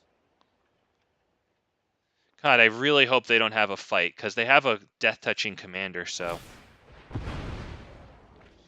Alright, they kill Nykthos. That's definitely annoying, but, I mean, we have Kami here who could potentially be putting out Nykthos levels of mana, especially since we have fight rigging out to give it not 1, but 2 +1/+1 counters, and then we can spend a lot of extra mana in post-combat main phase.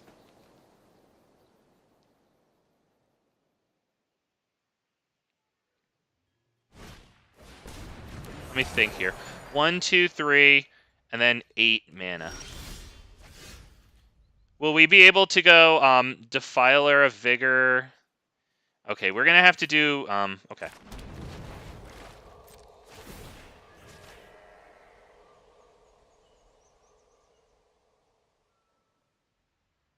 Oh, do you have to have something? Damn it, dude. Damn it, we don't really have anything to do with that. Yeah, that's it. That sucks. That sucks. We needed that. Now I lose the ability to hit the Defiler of Vigor, too. Like I would have in a pre-combat. Didn't see that coming, of course. That was a nice play, but damn it. That is very unfortunate. We might as well just level it up now. That's incredibly unfortunate. Yeah, we're kind of clugging along with those lands. Damn it. I mean, obviously, I saw a big play with Defiler of Vigor into the Great Henge, right? Because it would have costed 1 and 2 forests, but one of those forests would be a Phyrexian land, so the 8 mana that we would have had access to, I guess, would have been more than enough to go Defiler into this. Alright, my dude, you just straight have everything, I get it.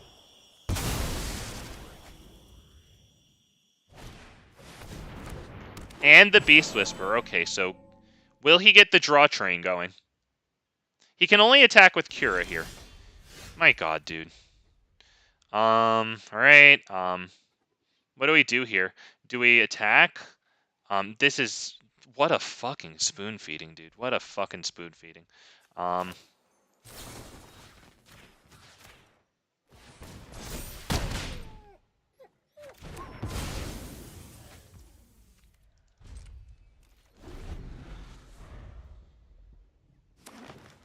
Thank goodness.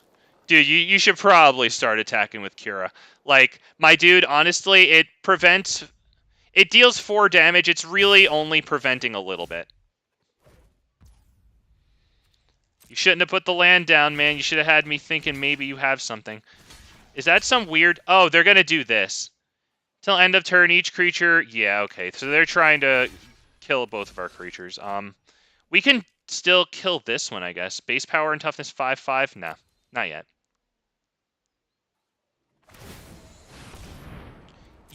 What? So you didn't even attack with... What are you, fucking weird? Is this like your first win in a while, so you have to sit here and savor it a lot? You're getting a spoon feeding, my dude. You are receiving a genuine spoon feeding. Don't sit there and be proud of this, buddy. No attacks. Should have made a real attack last turn, because now you'd just be able to do the exact same thing and actually swing for lethal. Now we get the double block on Allosaurus Shaman here. Yep. Fucking idiot. You thought you were cute with that shit? What a dumbass. Let's start with this one. Right? Hang on. We tap this for 2, and then yeah, okay, we can do this. So, requires some life, which kind of sucks.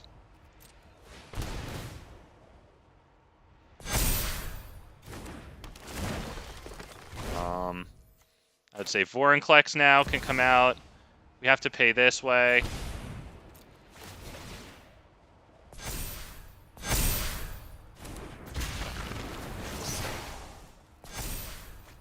Beautiful. We love lands.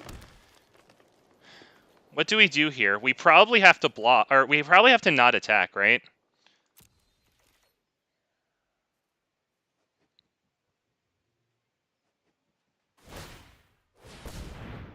This dude really screwed up with that weird, goofy, like, attacking with only these 2 things and not these. Maybe he was focused on combat tricking me, like, so hard that he forgot to just do the, like, actually good play.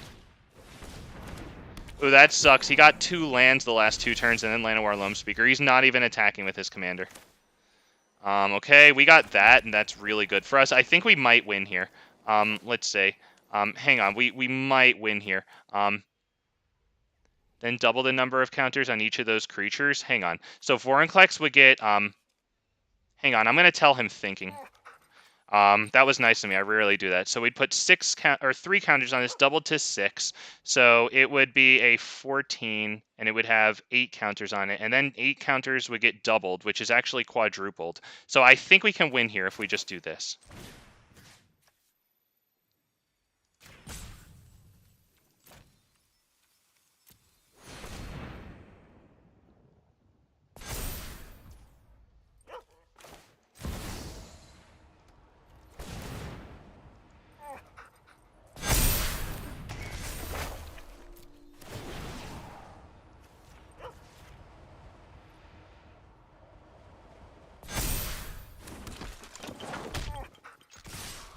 He gave me a nice GG, so we'll give him a nice GG back.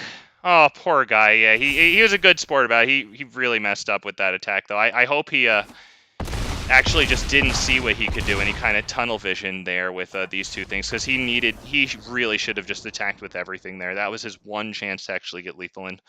Poor guy. He would have snatched victory from the jaws of defeat the next turn, because we were ramping up pretty well to actually do good, now that we weren't so screwed on mana. Poor guy. I feel for him. He was a good sport about it, poor guy.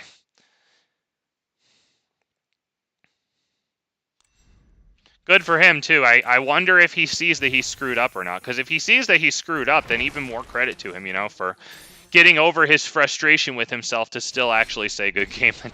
That's tough to do, man. That's why I don't give a shit when people tell me good game when they won. Because sportsmanship is easy when you win. But, like, when you have to sit there and, like, 1 second after you get your ass kicked and you're still pissed off for whatever reason about the game. In his case, it could be because he missed an easy play. It's tough at that point to look your opponent in the face and actually say that, good job kicking my ass there, man, you know?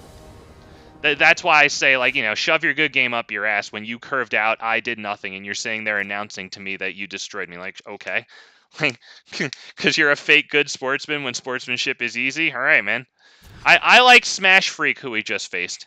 He was a good sportsman when it was difficult. I like that guy. We're definitely going to take this. What do we get rid of? Probably not Voracious Hydra. That's a little too good here. Might have to be Defiler, which really fucking sucks. Might have to be the Horde. We're going to get fucking screwed here.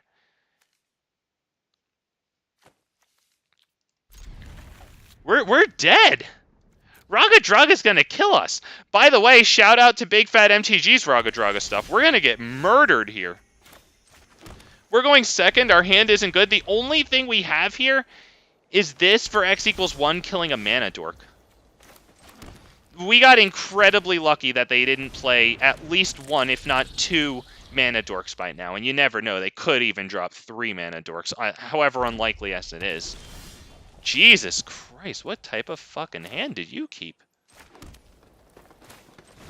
He could still beat our ass. We're not doing, like, super well here, but, like... Is everything okay over there? Are you playing Raga Draga Control over here?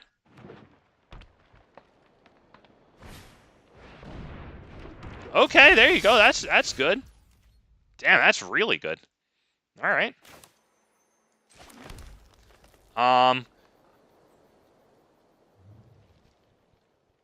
That's you liking.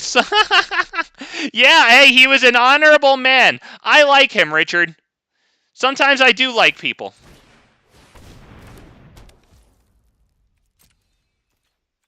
No attacks. So, shit, you know what? I just realized it would have entered with an additional +1/+1 counter. Shit. So I could have played it for X = 3 right there. It would have entered as a 4. Damn it. Damn it. I forgot this thing gives the extra +1/+1 counter. Damn it. I play this for X = 3. It shows up as a 4/5, gets the fight on this. Now if they drop Raga Draga, this becomes a 5/6. Damn it.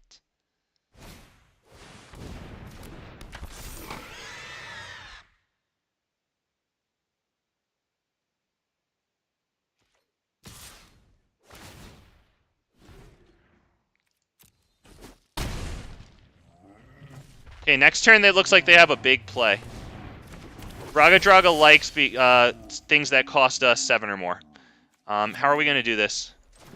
1, 2, 3, 4, 5, 6. X = 4, and then we fight this. That's good, right?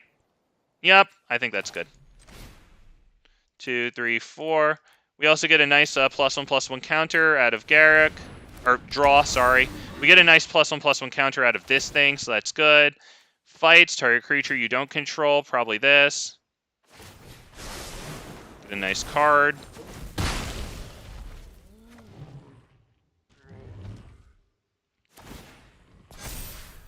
And no attacks.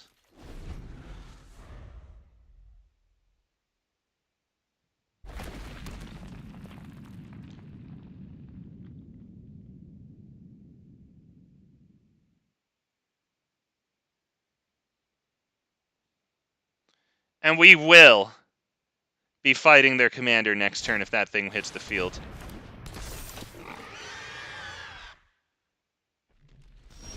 They did not attack. They didn't even bluff us. They didn't even bluff us, boys and girls. What exactly are we going to do here? Can we get a fight with this on something? Not really. Well, we could, but it wouldn't live. So I like Vorinclex here and pass turn. Is it Vorinclex pass turn? We need to fight this. We need to fight that. How am I going to do this? How am I going to do this? I guess I'll just fight it with, it doesn't even matter. Let's go to combat. Let's attack with this, and that'll make our decision for us, I guess. Let's see how they block that. They'll probably just take it, honestly, and be happy that we have one less blocker.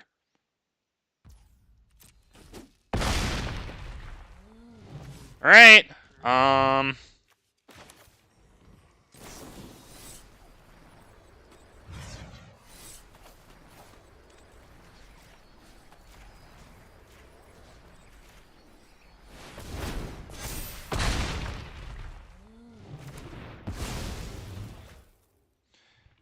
really wanted to put those counters on the Cami, but it goes up to a 4/4, and then it shit, I should have done this. That was actually dumb. All right, my bad. But yeah, it goes up to a 4/4 and doesn't actually live through any of those fights, unfortunately.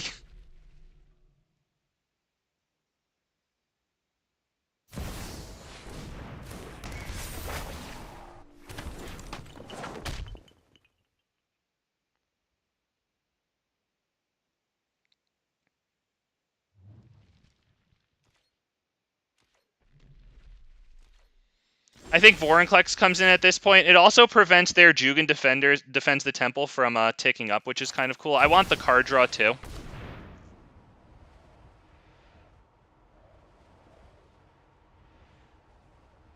Nessie and Hornbeetle's about to get huge.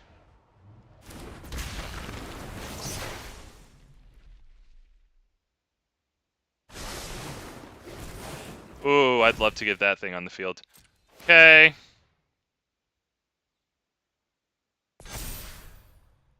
That is now big. We will provide them lethal damage and give them an incentive to block.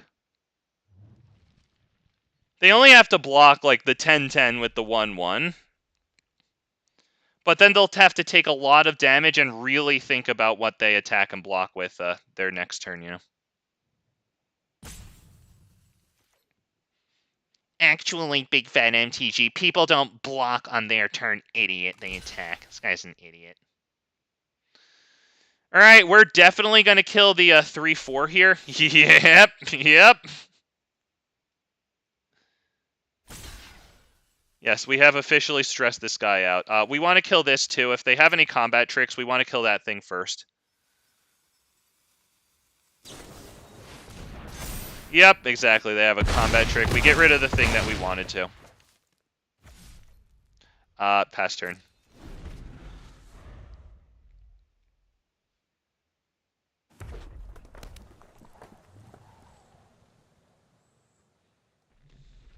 At this point, we just drop Ranger class, level it up, and then hit Vorinclex with the counters. That's it. That's a really... I love that card, but that's it. I love the art on freaking Vizier of the Menagerie, man. That thing's freaking cool, man. What a great illustration. That's major Lion King stuff going on there.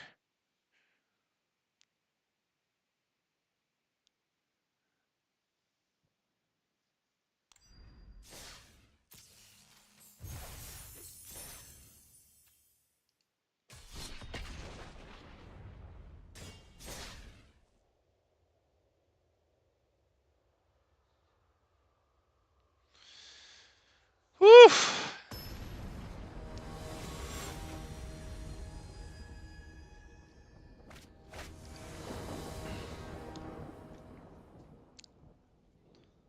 Really fun, interactive, solitaire commander.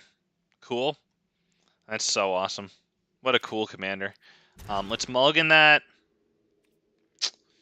Oh boy. Let's mulligan that. Fine, dude. Get rid of the biogenic upgrade. We'll just sit here and watch this goof play solitaire. For as little time as possible.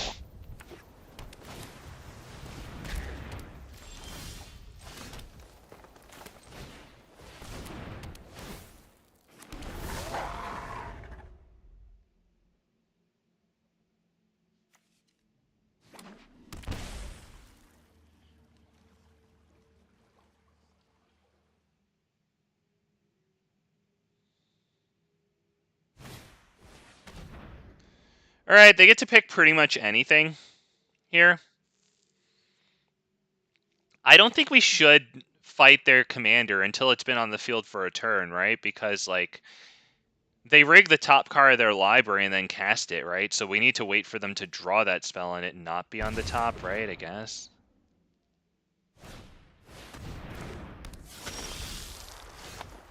Alright, like, at least we got something there. I guess we can level up Ranger class. Does this have Death Touch? No, okay. So we can level up Ranger class.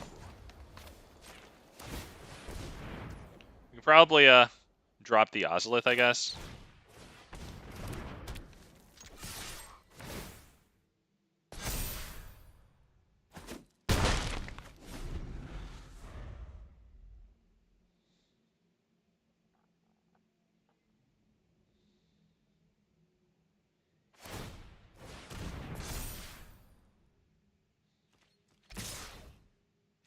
Okay.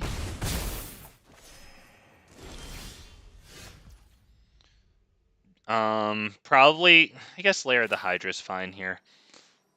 Lair of the Hydra, we'll probably just swing, right?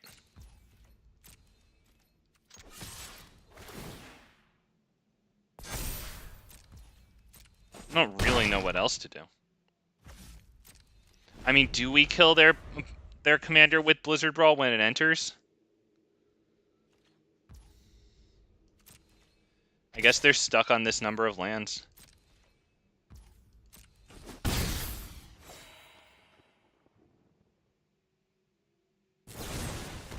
Okay, yeah, they might as well kill it now, yeah.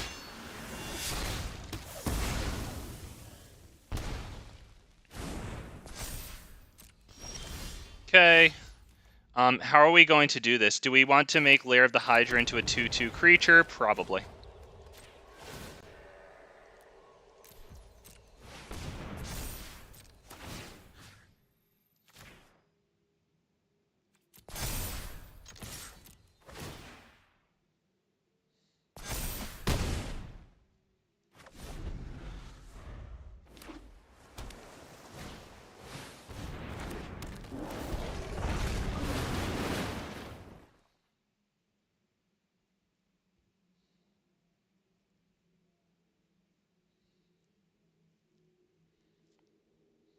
Hopefully we just draw Vorinclex.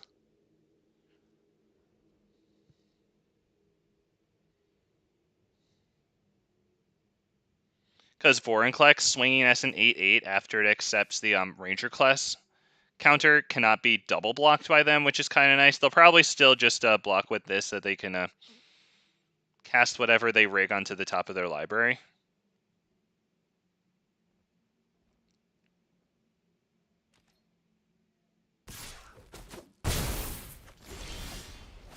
Good God, dude. Fine. Alright, I mean... definitely want to do that, because now we can bring this in as an x=1. It'll actually be a 4/4. Then it will accept counters, right? Yeah. 2 +1/+1 counters. Now it's a 6. I guess they'll cast whatever's on the top of their library.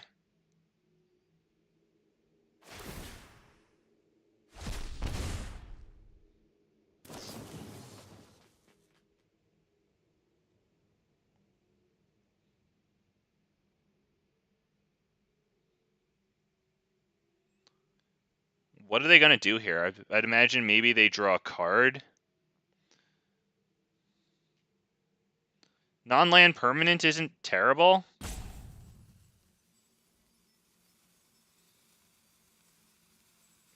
Doesn't really matter. They might want to send Ranger class back, since we had to invest 2 mana on top of its 2 casting costs to get it to level 2. Okay.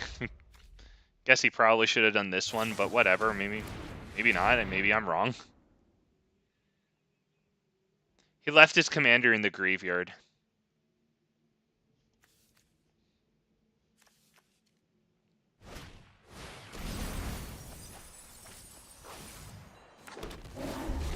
Yep.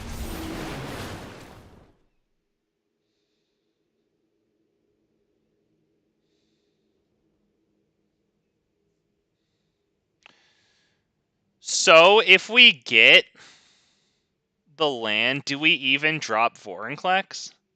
Because it attacks us an 8/8 and then gets double blocked, or yeah, it gets double blocked. With their commander that they want to die. Well, and one of those tokens, I guess they're tapped now.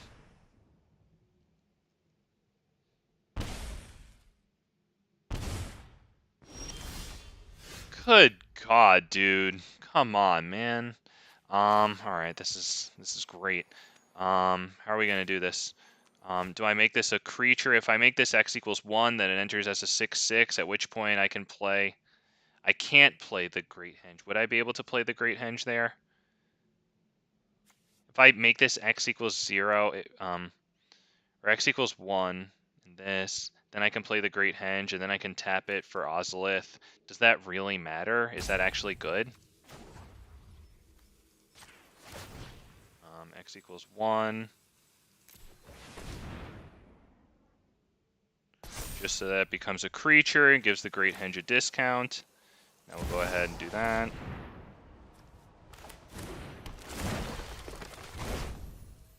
It's honestly kind of a sad and desperate turn.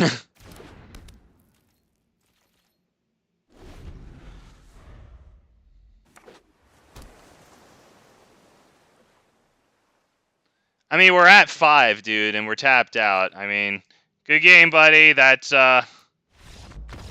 That was pathetic. I wasn't sure what else to do there. I mean, what do I do? Drop Rishkar and lose?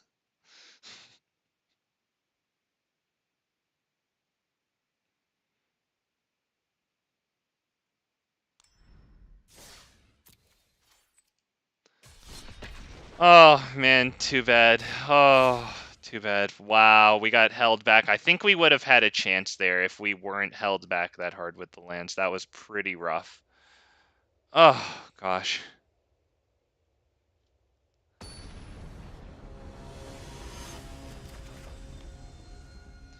Oh, that was... Oh, damn it, man. Oh, we needed lands, man. Not even that many. Yeah, right? Mystic into Gwenna? It's pretty nuts.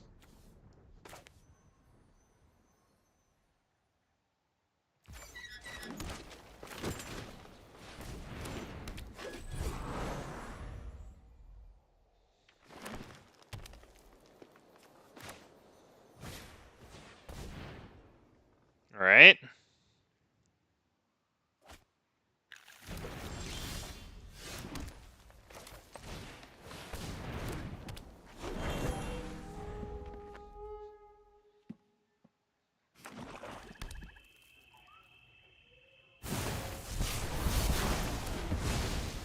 Okay, that's annoying, but I think we can still drop Vivian Arcbow Ranger and then give the Elvish Mystic some counters here.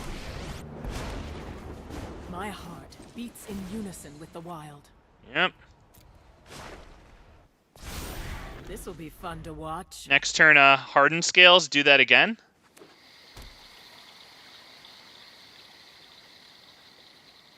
We really want Vivian to live here. Okay, that's going to be a lot of counters on this thing. I don't think besieging this and then giving them a land is going to be the best idea there. Let's go ahead and do this. We'll be able to trigger fight rigging here, it looks like. We're fit enough to survive. That's really not the best, but whatever. At least we get something else on the field, so now we'll be able to attack with this and then protect Vivian.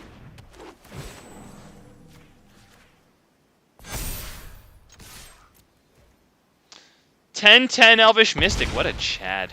What an actual Chad. Easy double digits, man. Hardened Scales, Vivian, and Fight Rigging. We got pretty fortunate with that lineup of things. Even if they kill one of these things, we're still cooking along pretty well. Or one of these enchantments or planeswalkers.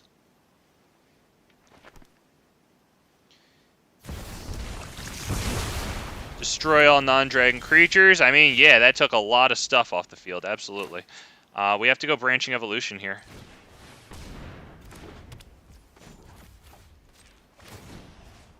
Submit 0.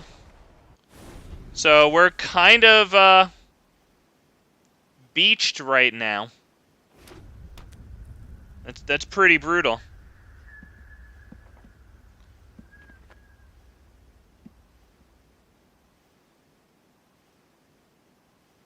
Gotta get something castable or a land.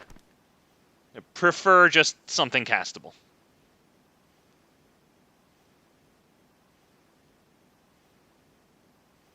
And that's too bad. We got so much support on the field and just nothing to give that support to. Wow. Good fucking God.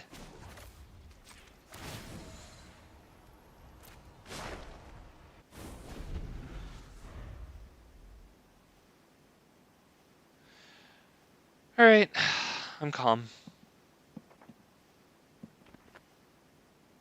If we can get out something like Bloated Contaminator, something that costs like less than 4 so that we can also protect it with Snakeskin Veil, that would be pretty incredible.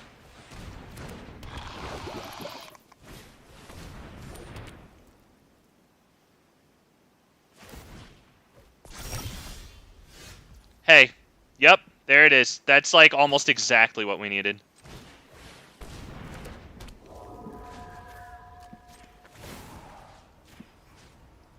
That thing's going to be huge. This'll be fun to watch.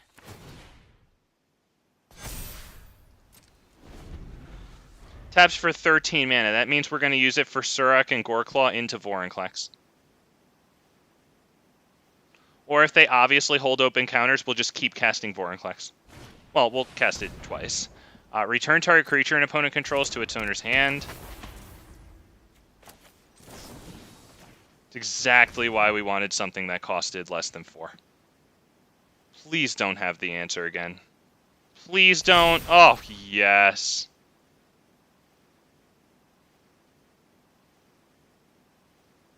That's huge.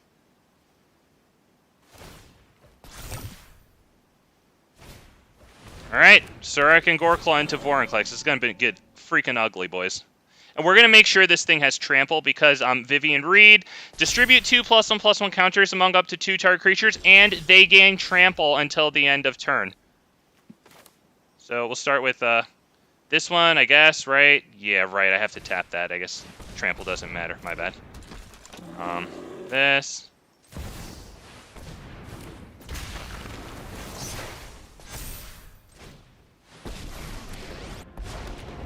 Diversity of life on each plane gives it first. We'll do this together.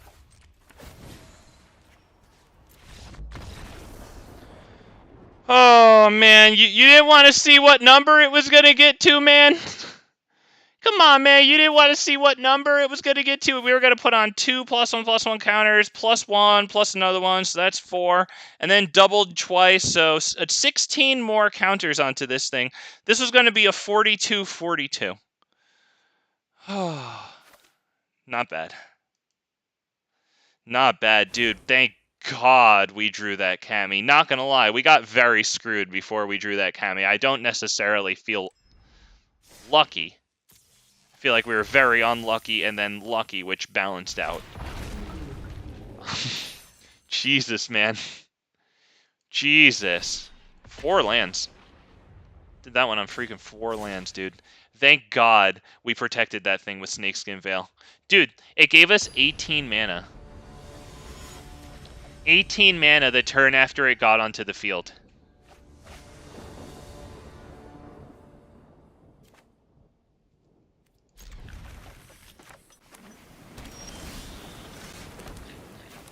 Got a nice 1-drop there, okay. We're up against Jetmir.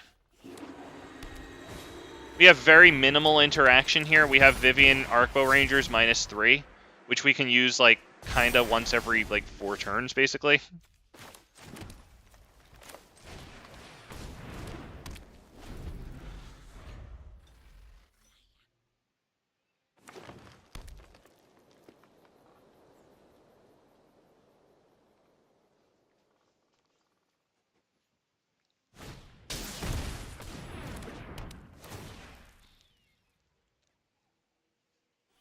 Okay, they're doing that for X = 1. They could just go grab a nice little dork. Oh, yeah, Ragavan. Okay, that's cool. Yeah. Alright,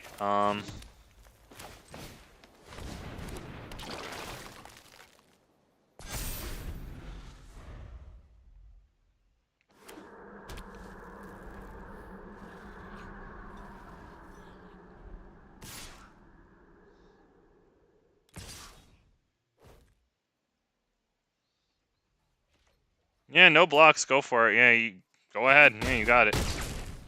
Would have been a difficult decision if you put the if you had Ragavan attack me.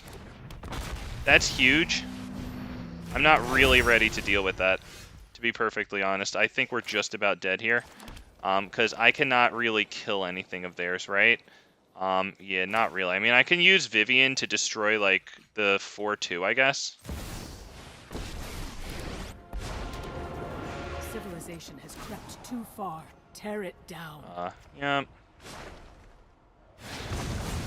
Watch out.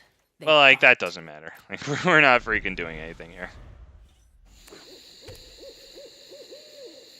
I can't really one-shot them with what we have on the field.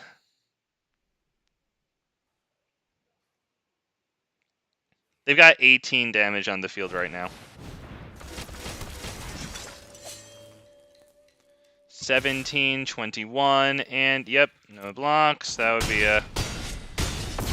Well, I mean, it's nice to see Jetmir win. It wasn't much of a freaking game there. Damn, man, cool. With Invasion of Ikoria, Ragavan's pretty cool in there, too. Nice card advantage for Jetmir. I think when I play Jetmir with Planeswalkers, I'd like to put Ragavan into it. That's pretty cool, because we'll need a little bit more card advantage. Yeah, I plan on building a Planeswalker version of Jetmir. I don't know how well it's going to do. I just want to have it for the little variety. If it does well, then great. If it doesn't, maybe I won't use it as much, because I don't know. We'll see. So I think maybe after this game, we'll build like a red-green deck that's maybe a faster mid-range deck for Standard, and then play that a little bit. Up against Chrono Lord, who I have seen before. I'm going to keep this hand, because if we get a land, we're going to be really good with Cultivate. If we don't, then we're screwed. It's freaking a try. I don't care. Just another Atraxa. I like Chrono Lord's name. It reminds me of a Faceless Void from Dota. I know nobody cares except for the one guy who does care, right? Because Chronosphere, right? I think that's pretty cool. The Lord of the Chronosphere, right? To the one guy? Yeah. One guy knows what I'm talking about. All I need.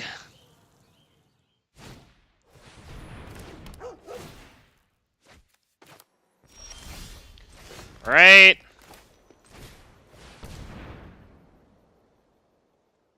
If they don't put anything too powerful on the field next turn, we can probably drop Vivien Monsters Advocate.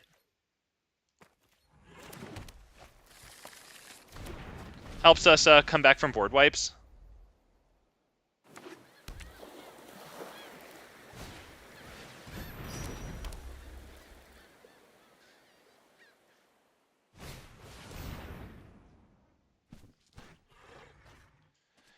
Yeah, we can probably get Vivien onto the field. Although if they blow up the token, then they just swing in nicely. But what am I going to do? Live in fear for the rest of my life?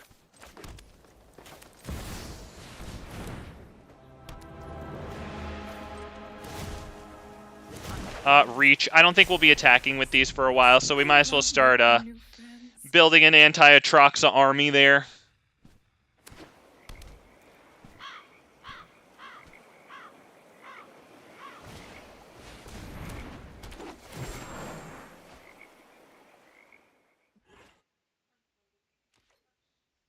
Wow, they actually go to combat not having killed that yet. No way I get to declare that as a blocker, right? Well, what's that keyword? Okay.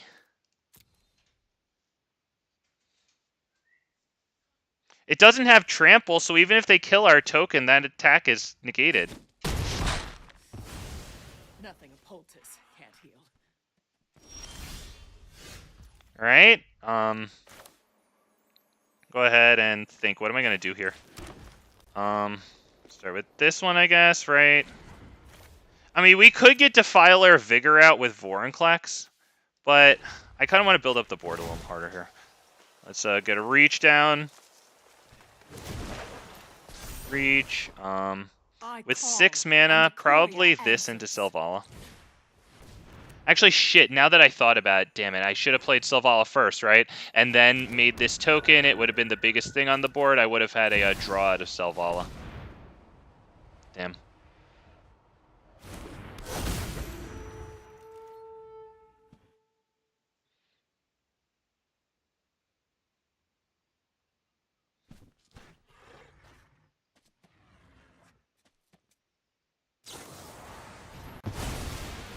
Hey, that gets them a draw. Nice. Yeah.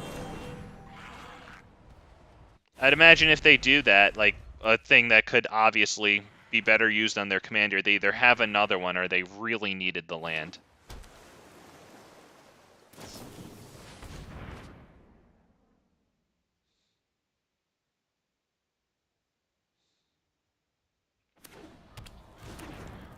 Since we see land 7 here and we have land 8 in hand.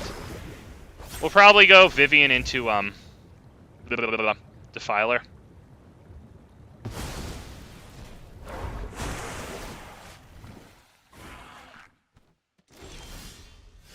Okay, we get any creatures off the top? Not really. Okay, so I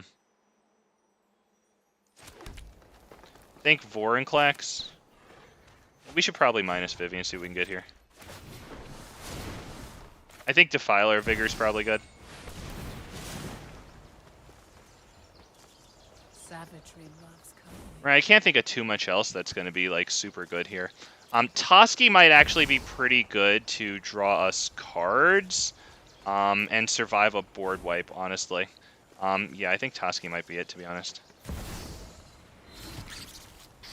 If we want any resiliency against possible board wipes. Okay. We could do this, which makes Vorinclex huge. Submit one.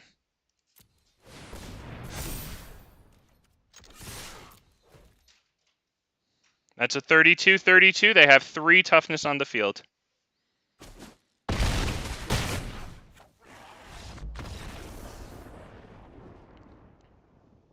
Wow. Oh, man. Wow.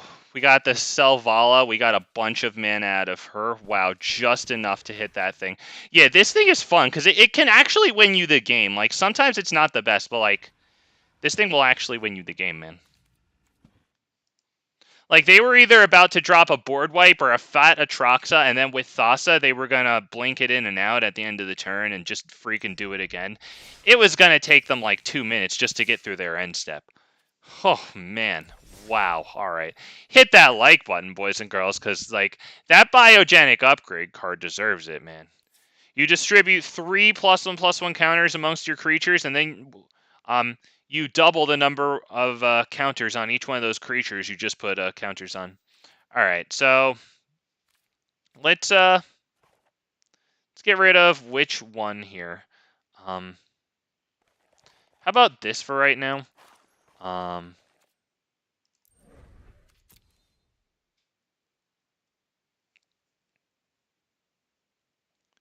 So I think we'll try to build like a slightly faster like red and green deck. It's probably not going to be aggro, but like it'll be faster than the usual mid-range clunkers that I put together.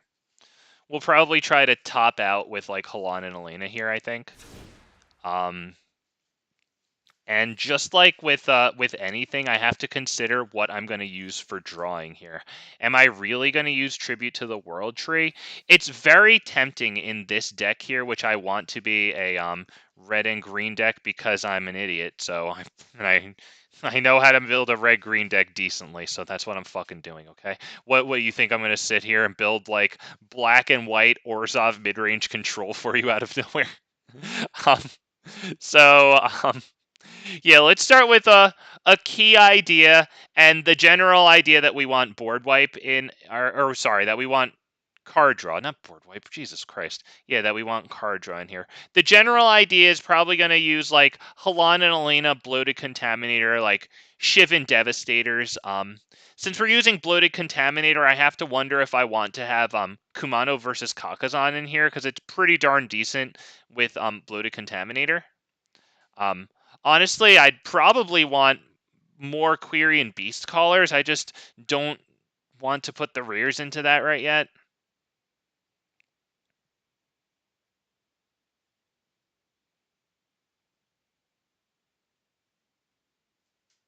If I feel like, I mean, if it looks like the deck needs it, I could put like 1 extra rare into it and have 2 Quirion Beastcallers. This is really taking a while to load. I think because I didn't click standard, so it's going through a larger card pool. All right. But here's a question that I'm thinking. Should I use one of red's, like, exile the top 2 cards of your library until, like, the end of your next turn, you can play them, blah, blah. Or should I use Tribute to the World Tree? Because, obviously the red one's going to be cheaper, but the thing is, like, if I can get Tribute to the World Tree and then, like, drop Halan and Elena the next turn, like, Halan and Elena enters with 2 +1/+1 counters, and, like, a 4/5 Halana and Elena putting 4 +1/+1 counters and giving haste is like, that's going to turn our 1/1s into 5/5s, you know? Like,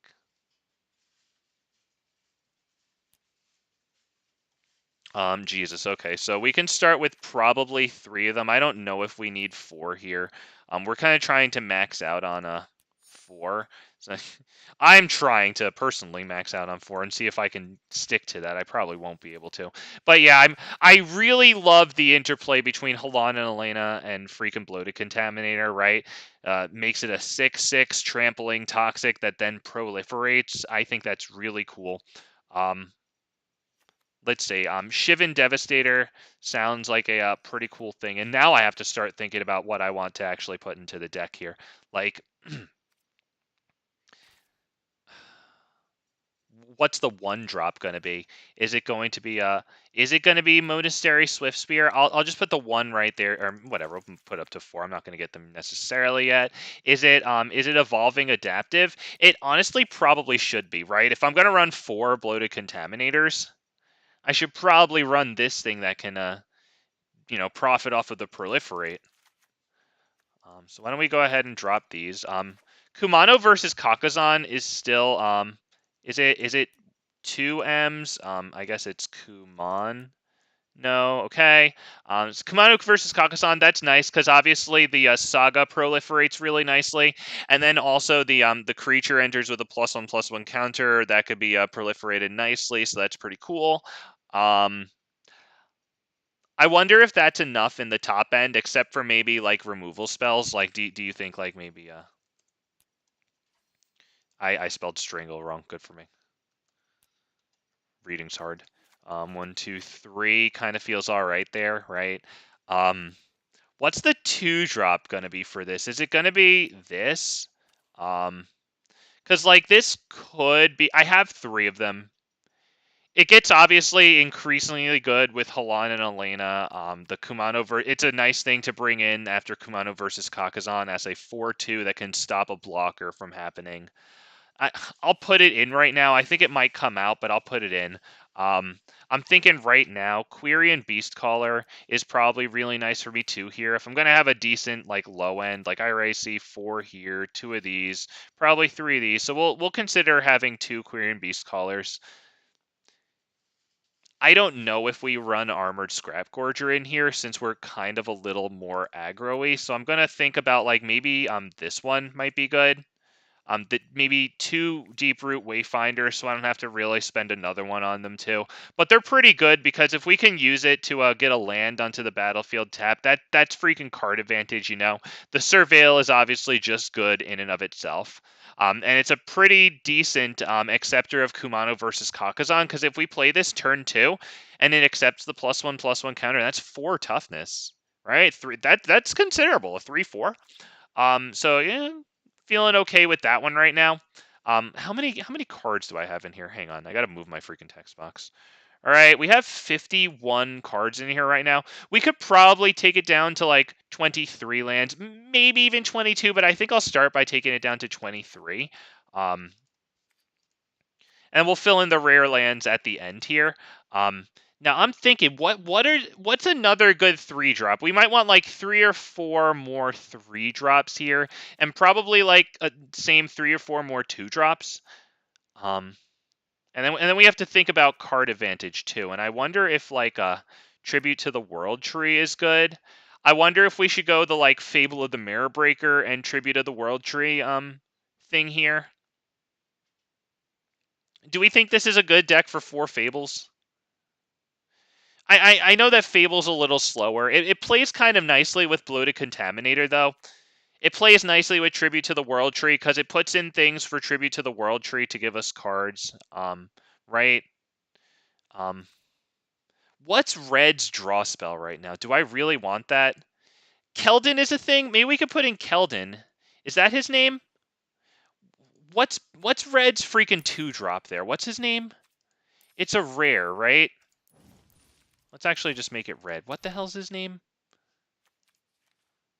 Feldon.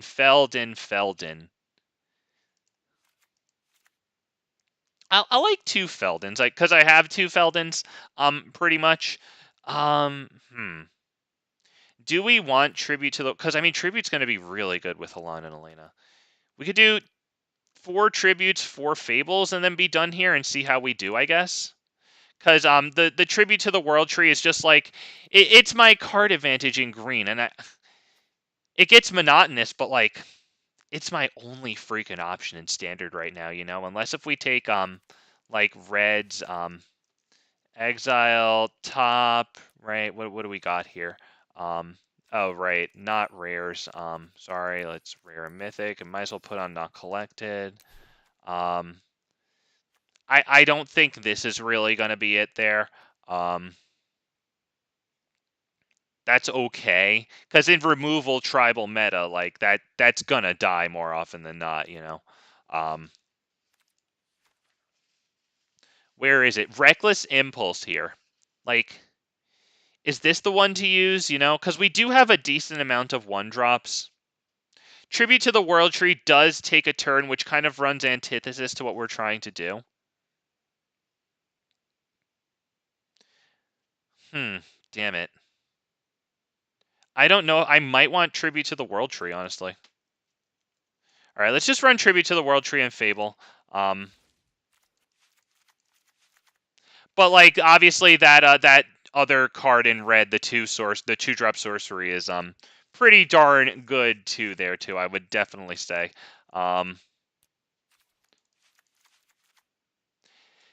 Fable might be a little weaker, because, like, we do have Shiv and Devastators that it won't be good at copying, but, like, it's an amazing copy for Bloated Contaminator. It's not even that bad with Evolving Adaptive. It's really nice with Rada's Firebrand, because Rada's Firebrand is going to be a nice 2-drop that triggers us a card off of Tribute to the World Tree. I'm curious how this goes. I wonder if we could go, like, 3 of these, or maybe 3 of these. I wonder if we could take one down and then put in, you know, I don't, maybe even another 1-drop. I don't know. But I'm kind of okay with where we're at right now. Let's just give it a freaking shot. I forgot to do the lands here really fast. Let's do 1 Beseiju. I don't really think I want these, just because, like, they're tapped lands. I don't know how many tapped lands I really want here. Let's go ahead and this is probably the most important land. We'll definitely run 2 Carpliston Forest because they enter untapped, 4 Rockfall Vales. And I think we're pretty much good there. Oh, I just have to take out basics. All right. We might want roughly even amounts of forests and mountains. But we do have Tribute to the World Tree, so I do need to be careful there. I think that feels okay. It's just the Tribute to the World Tree that's going to be tricky. But even if we get that out turn 4, I'm okay with it. If we can get Tribute to the World Tree into Halan and Elena, that's going to make everything dangerous.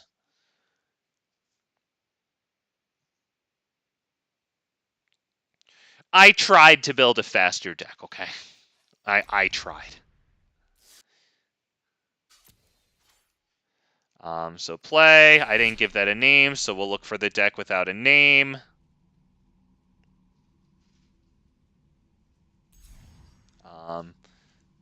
Ranked, because I'll have an easier time in Diamond than in Unranked. Ugh, didn't even pick sleeves. God, what a scrub. It's okay. You guys know I would have used my Atraxa sleeves. It's my favorite. Far and away my favorite. God, I love Atraxa. If you guys enjoyed that, if you found any value in that at all, or at least can appreciate that I put in a little bit of effort there, hit me with that like. Really helps all the streams. You guys are killing it with the likes. I'm telling you, thank you guys so much. It's really translating into like you just like, you know, like steady progress for the channel. We're getting more eyeballs, and it's all because you guys are hitting that like button. It's actually so helpful that it's wild. So thank you guys so much for doing that. Chevron, hell yeah, man. Cat in the box. I appreciate you showing up, man. Thank you for being here. Evolving Adaptive is actually an extremely good... Richard Dragon says, GG's, have a good night. Thank you for stopping by, my man. Appreciate having you. Evolving Adaptive is a really good holder of +1/+1 counters because it gets bigger with oil counters and +1/+1 counters. So if you can proliferate it with both of those on it, like, it's going to grow at double speed. Imagine if I could put Vorinclex into that mix.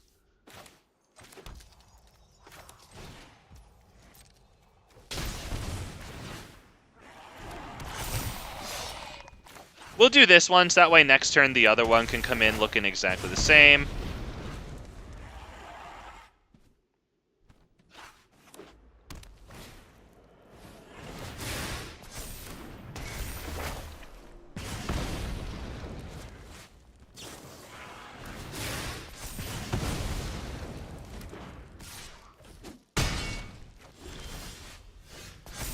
Okay.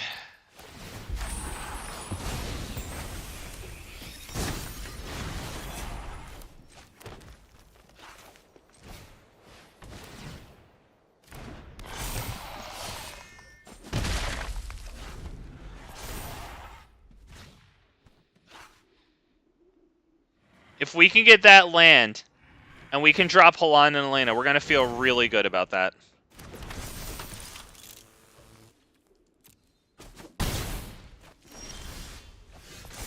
Jesus Christ. Alright, well, I'm only going to attack with this one. I will save the Etchings of Kumano to double block Feldon, I think.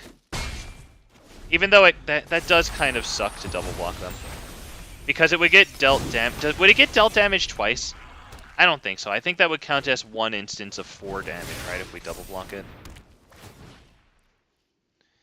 We're honestly about dead here, since we didn't really get the tribute to the World Tree. I honestly think the Reckless Impulse might be better. I think I want to change that out, honestly. I think it might be better.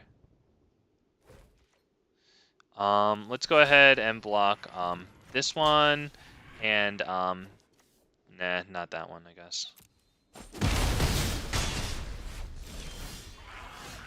The Beastcaller's good. They'll just pass turn, they just need to play with fire really fast, and then they're good.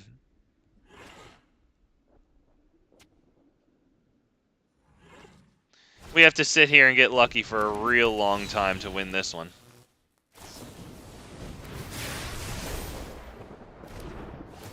Okay, guy who just lightning striked my creature instead of me. Idiot. Good job, man. You really styled on me, you goof. Okay, dude. What a cool play. Dude doesn't win enough games because he has to freaking savor it when he wins. Good job, dude. You're freaking stagnating in Diamond with red deck wins at the end of the month, my dude. I guess it makes sense why he has to do that. Red deck wins, not in Mythic, still styling on opponents. Okay, buddy, I can see why you're not in Mythic, man. I mean, it's better than him being in Unranked, I guess. Unranked is just loaded to the gills with red deck wins. All the freaking rejects from untap.gg that couldn't hack it in freaking Platinum. Let's take this out. What was it called? Reckless Impulse? LA. Reckless Impulse. Yeah, I think this might be better. Honestly, this might even be halfway decent too, but we should probably get 4 of the draw spell. 3 or 4. Kind of like 4.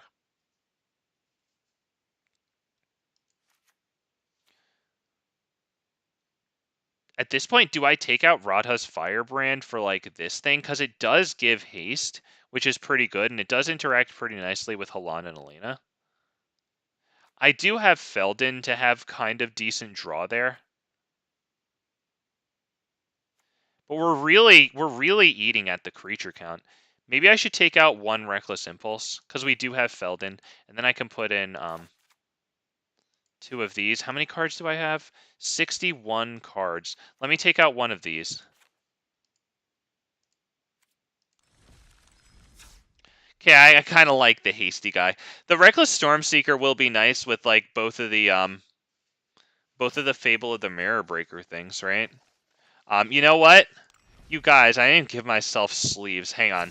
Let me go show off my favorite commander to everybody. I gotta let everybody know how awesome I am. How awesome Atroxa is. Oh my god, Atroxa is the best, you guys. I love Atroxa. It's so good. It's my favorite. It lets everybody know how good I am at Magic the Gathering. I play the strongest commander.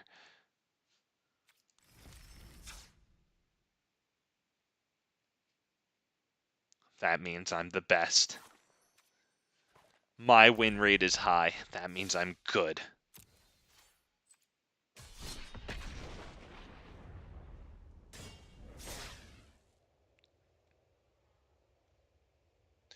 Alright, I like having Halan and Elena. I like having Reckless Stormseeker too to get up from 3 to 5 sources of haste there.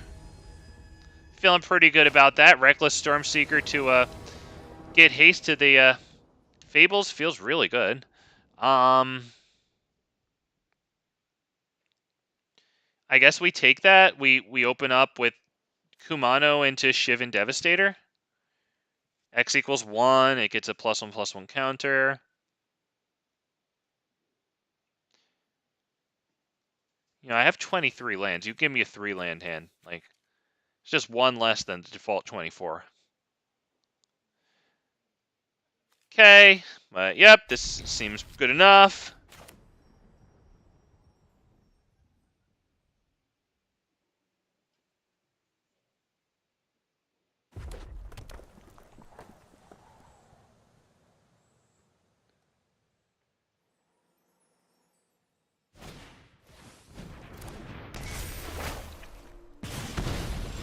Okay. Go ahead and do the same. There you go. Bada bing.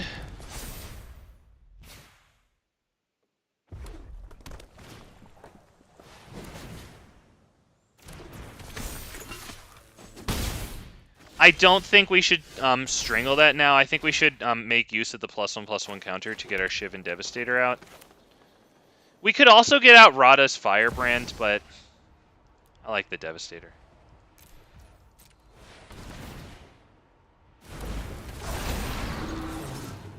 It's just too bad that Felden's going to deal us 6 damage.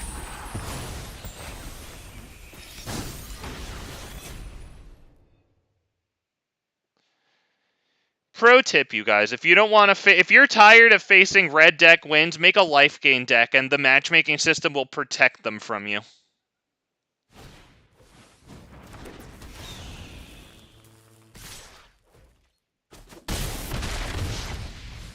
We would really like a source of red here. Jeez, it's 23 lands. It's not like I went down to 19, dude. You can give me the 3rd land.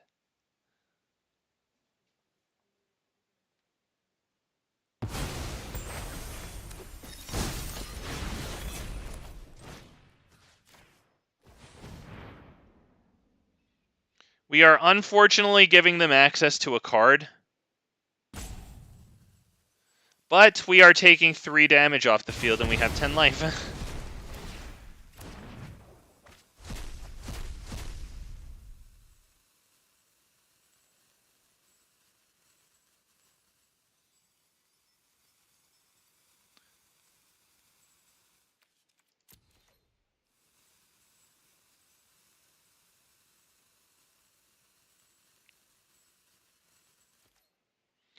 No attacks.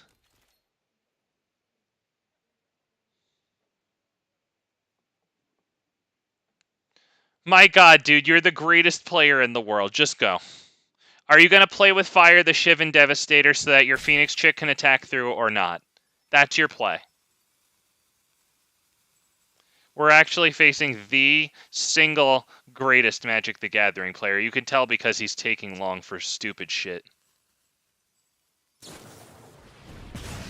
Wow. You give it up, boys and girls. What you're looking at, boys and girls, is brilliance. You'll never be that good. You might as well not even try. Did you see that? Do you see it? Can you imagine how many coins he was sitting there flipping or just doing eeny, meeny, miny, mo?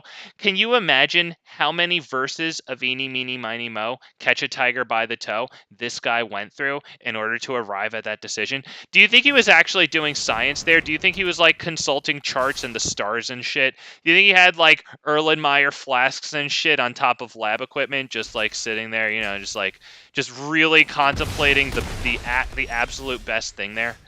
I kind of screwed up there. Whatever. Can I fucking get the thing that I need? We're gonna actually do this right now and try to get the mountain. Okay, got the forest. Fuck you. Christ almighty.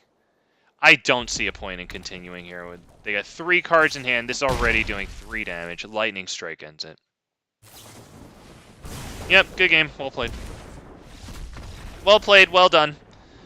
Jesus Christ. Alright. The luck is gonna flip over, of course. It's just God, it's just come on, dude. I took out 1 land to go down from 24 to 23. It's like, okay, so we'll act like you have 6 less lands and you're dead. Okay. Alright, okay. Cool. Oh man, alright. Damn it. Well, if I'm sick of facing red deck wins, I know what I have to do. I just have to search lifelink and spam it into the deck. And then I'll get faced up against nothing but Grixis control.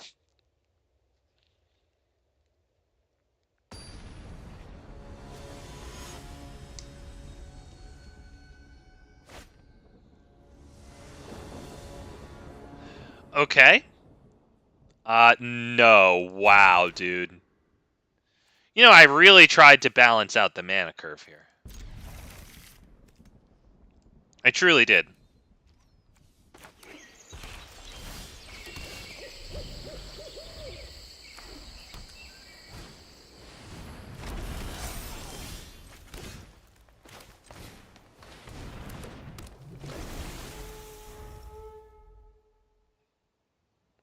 If that actually hits in, that's super nice for us.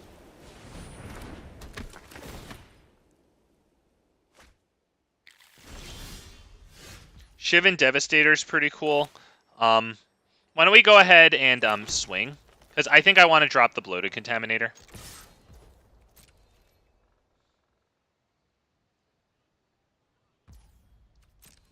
Alright, nice. Let's see if we can get the land onto the field. We're really hoping for it. Beautiful. We put that into the graveyard. Yes.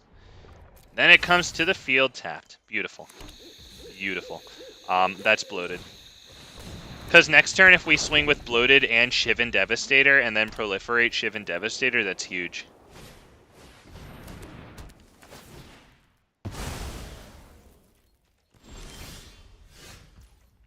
Okay. Do we like Halan and Elena? Yeah, I think so.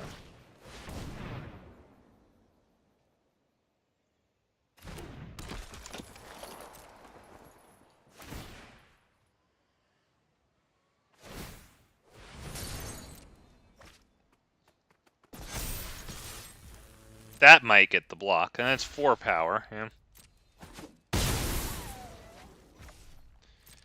We can hold Beseiju to kill the Ossification. Get our Bloated back. If they take Halan and Elena, that'll take a Legend off the field, and we will no longer be able to afford Beseiju.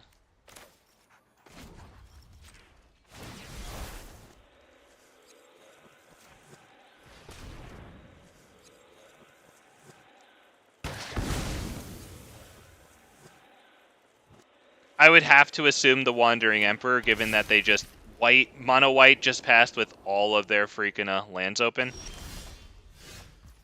1, 2, 3, 4, 5. So this for X equals 4.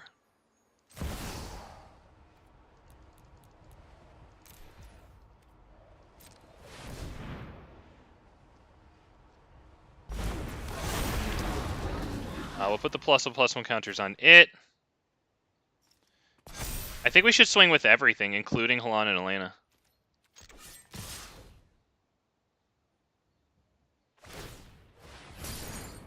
Because who are they going to Wandering Emperor? Like Halan and Elena? It's probably the strongest thing here, but we're still dealing tons of damage. I hope you're ready to lose. I am almost sad to see you go.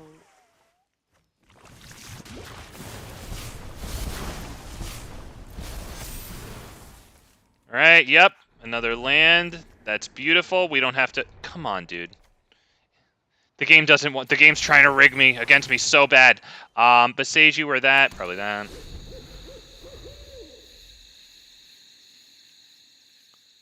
It'd be nice if we didn't get hit with the Eternal Wanderer.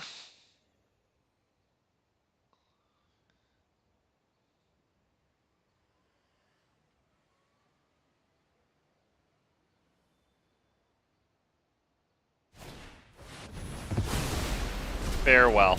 Okay. I have got new moves. Alright, well, we could probably start with this one.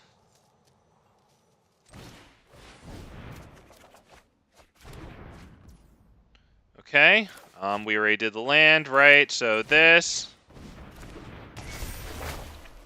Do we want to wait a turn, or do we just want to get in Halana? Let's just get in Halana and Elena now. Let's not wait.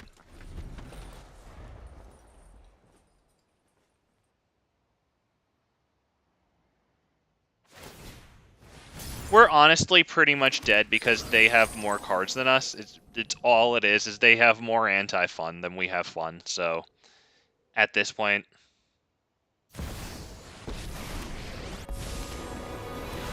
Oh, look, they do have a piece of fun. Good for you, dude. Good for you. Strike fast and strike hard. Alright, well, we pretty much stood still now. We can pretty much just give up at this point. No attackers. Yeah, well, no, we should attack, right? This and then lose it? No, we can't. Thank you for sitting with me there as I went through every single decision verbally. We've got the edge in this fight.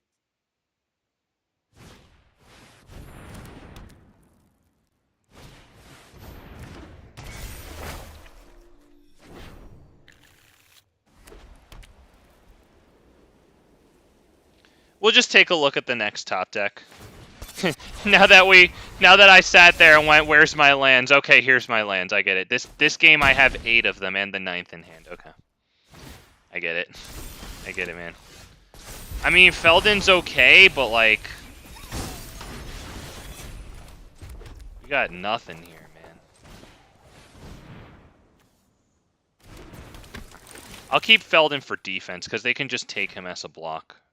Or they could just take the damage, right? So let's go ahead and let's attack. Do we want to put pressure on a Planeswalker? Yeah, let's attack that one. Because they're going to block, anyway.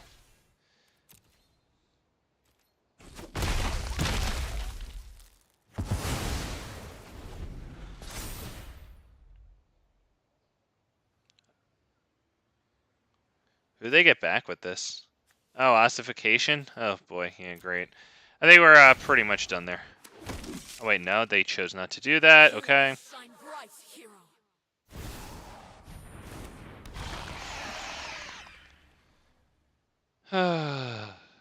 Yeah, I think this one's done. We'll take a look at our top deck, but we're not really actually doing it. Oh, yeah, okay. Just gonna do that. We don't even have to sit here and watch what that does. Yeah, I just regret not having conceded a couple of minutes ago. Yeah, once the farewell hit, that was it.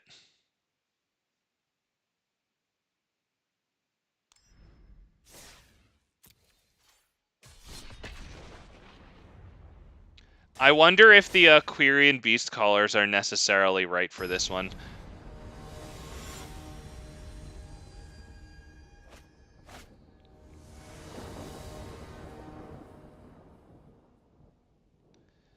I mean, we have Kumano. Yeah, I mean, we have 1, 2, 3 here. We should definitely keep this one.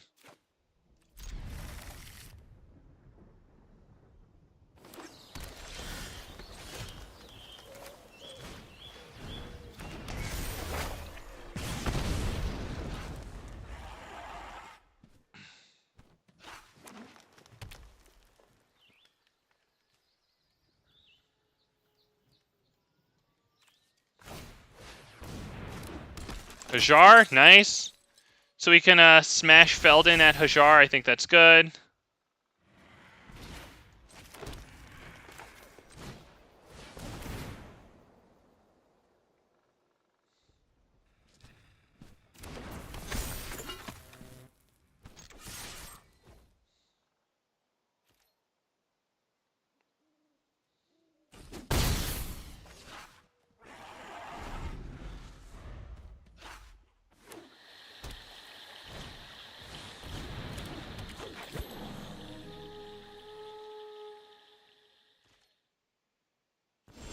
No attack.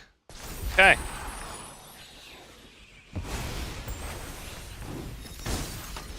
Do we want to get Bloated Contaminator down? We probably should, honestly. So why don't we start by attacking, I think?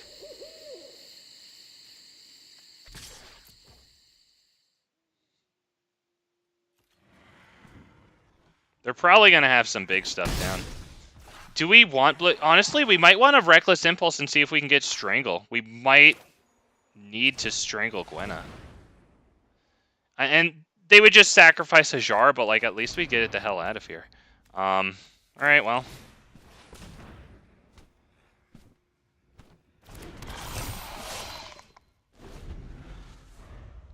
Really have... I mean, we only have 3 of the Strangles, but I was really hoping to be able to win a little lottery there. Alright, yeah, they got Joda the Unifier. We're not going to freaking do anything here. Okay. Yeah, so this deck looks weak in Diamond. I wonder, like, you know, if you had, like, a bunch of wild cards in this vicinity, and, like, you know, it would probably do you well up until Platinum. You could probably get to Diamond with it. It might take a little while. This is also the end of the month, so I feel like the competition is the most fierce here in Standard, as people, you know, are actually trying to grind at last minute for that rank. Something obviously needs to be done here with the, just, you know, the immediately thrown together levels of, like, you know, creatures, non-creatures, whatever. Like, would Monastery Swiftspear be better than this one? I don't know. I have this one in because of Bloated. We can keep this. We do go 1, 2, 3 here.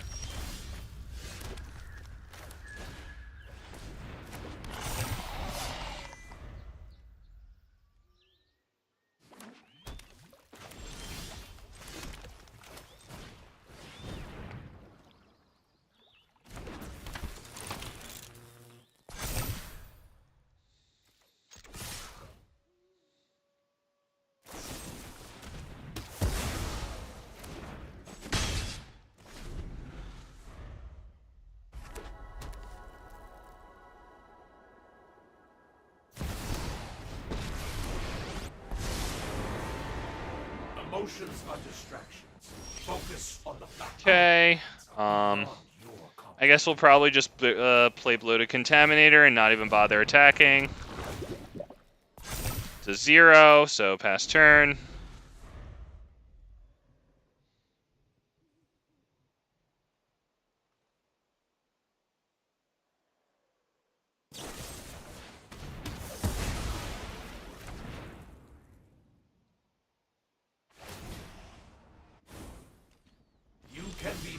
That's annoying, but we should be able to deal it a little bit of damage here.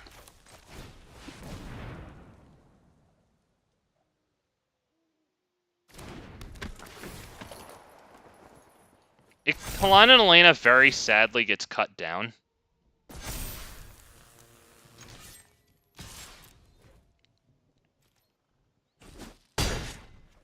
What curious behavior.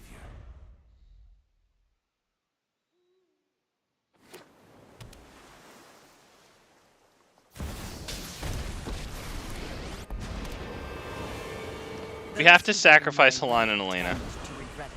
Because if we don't sacrifice Halana and Elena, they just use this to -3, -0 Halana, and then we don't do, like, anything with it.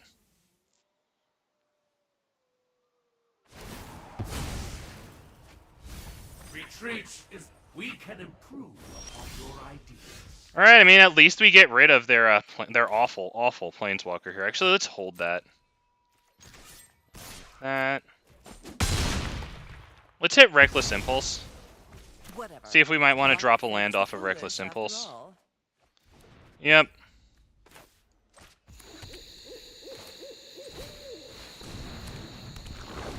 So if we can actually hit a Proliferate onto Evolving Adaptive, it'll get pretty big pretty quickly.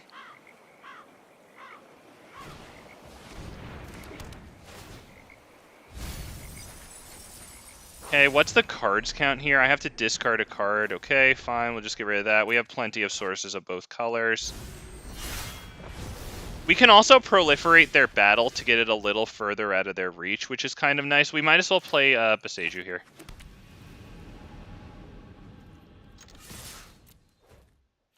Be real nice if that actually swung through.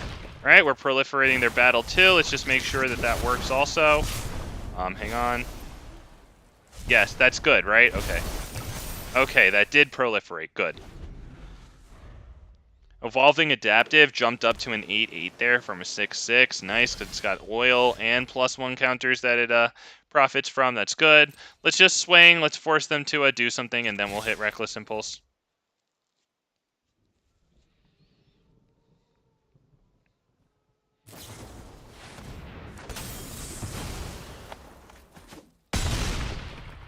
What was that? What was that? Okay, well, thank goodness they hadn't milled anything too good, because that could have been really ugly. I would wonder if they have a Troxa floating around in their deck to be milled and then brought back that way. I have to assume. Oh, man, I'll probably run a few more and then be done for the night. So, if anybody's out there, I appreciate everybody's time. If you haven't already liked the video, please do that. I know I got a bunch of you who watch who aren't subbed. I love everybody here. That's why I want you guys to sub to me. It looks like about 80% of my watch time is from people who aren't subbed. I love that because it means I have way more to go.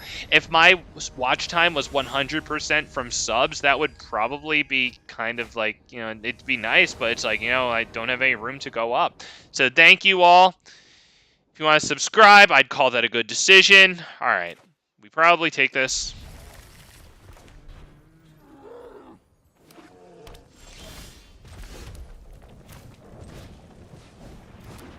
I think this might be a good one.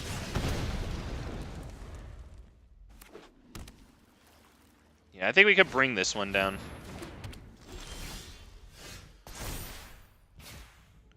Okay. Hopefully we can strangle anything out of its way, get the point of damage in, and actually put a land on the field.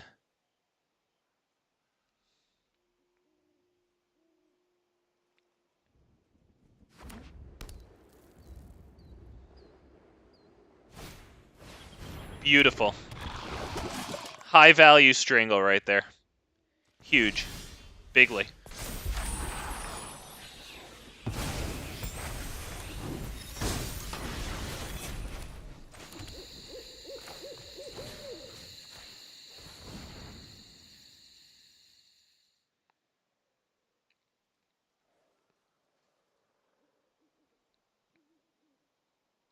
Okay, so we're not going to get caught by surprise from Tyvar's stand at least. Alright, cool story, bro. Why don't we go ahead and drop this one because it helps with them blocking. No attacks.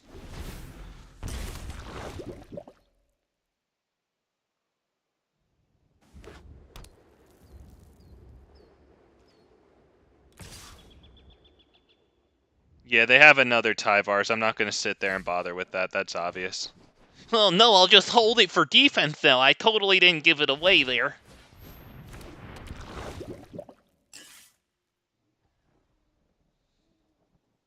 Yep, you still have Tyvars for X equals 2. It'll still lose to a Deeproot Wayfinder, but it'll trade, so that's pretty good. Still got that. I would say we drop Halan and Elena.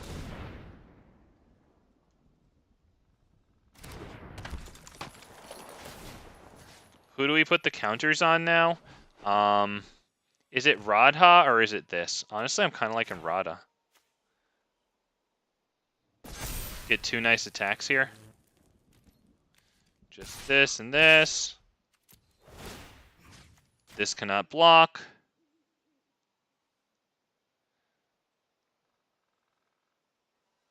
Although I kind of screwed up, right? I just said that they obviously have Tyvar stand. I guess they can put the Tyvar stand at X equals 2. Okay, so now they block Radha, and we get the Deeproot Wayfinder in, which is pretty good. Hopefully they don't have another Tyvars. some reason I thought I was actually going to get through with that. Do we want this one? Is that good? It's not horrible. We can go that into Quirion. Honestly, let's put it away, see if we can get something better. I don't know if it's good enough.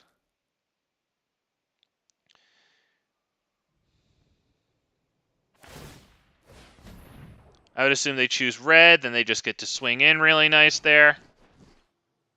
Give us 4 toxic from just that.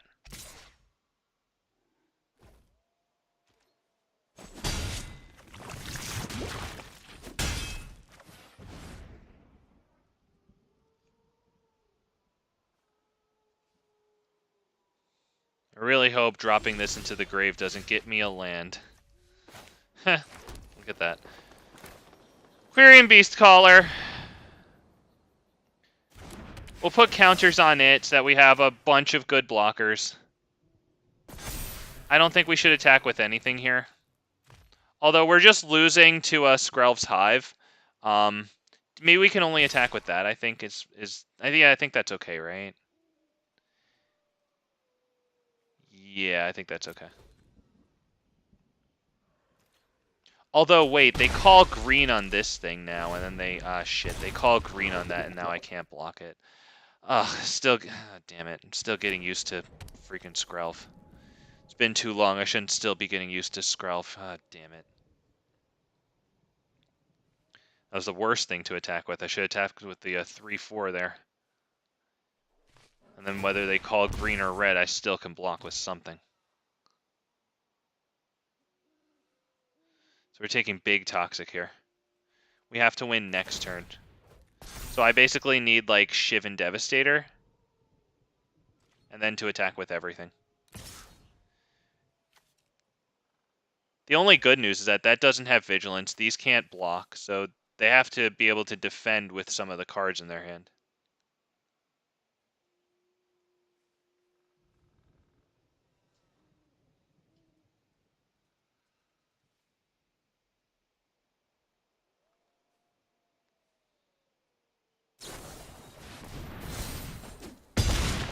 I think that's it, right? Because we just...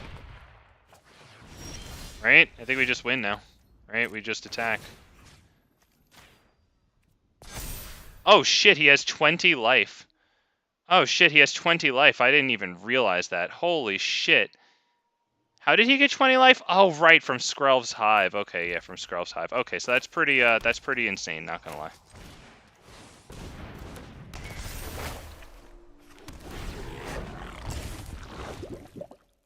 Holy crap. Okay, wow, that was insane. I did not even look up and realize. Wow, yeah, well done there. Yeah, definitely do the Tyvar stand for the huge lifelink there. Oh, yeah. That was a good play.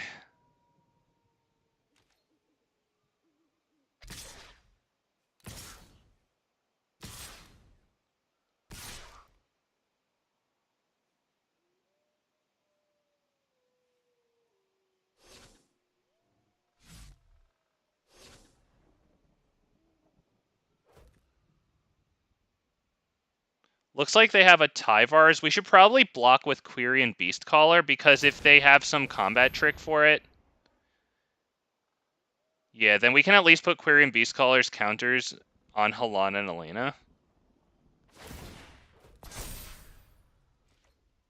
What was that? What was that? Okay. Can you please not have more Tyvar stands?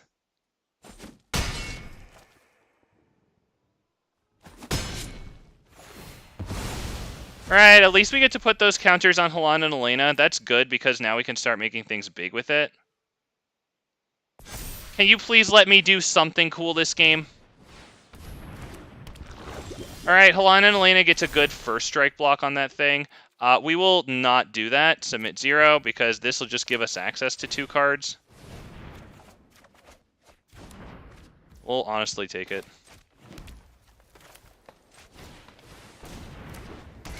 They have so many little critters here. This is pretty insane, to be perfectly honest. Like, can I even do anything here?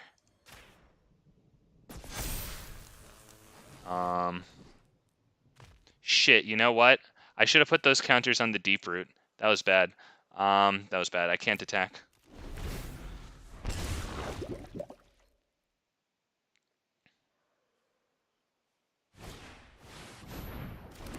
Jesus, now they just swing in with Bloated Contaminator. All they have to do is eat up the green creature and then call red and then attack. Jesus Christ, dude. You're not even good. I have to lose to you because your deck is from untap.gg. Dude, all you had to do was use this to exile Deeproot Wayfinder, call red, and swing. Good, I have to lose to you? I have to lose to you doing that?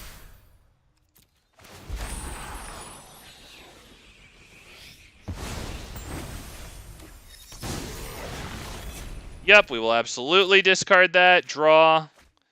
Great, okay. Drop that. We might as well put the counters on that, since I screwed it up last time. No attacks.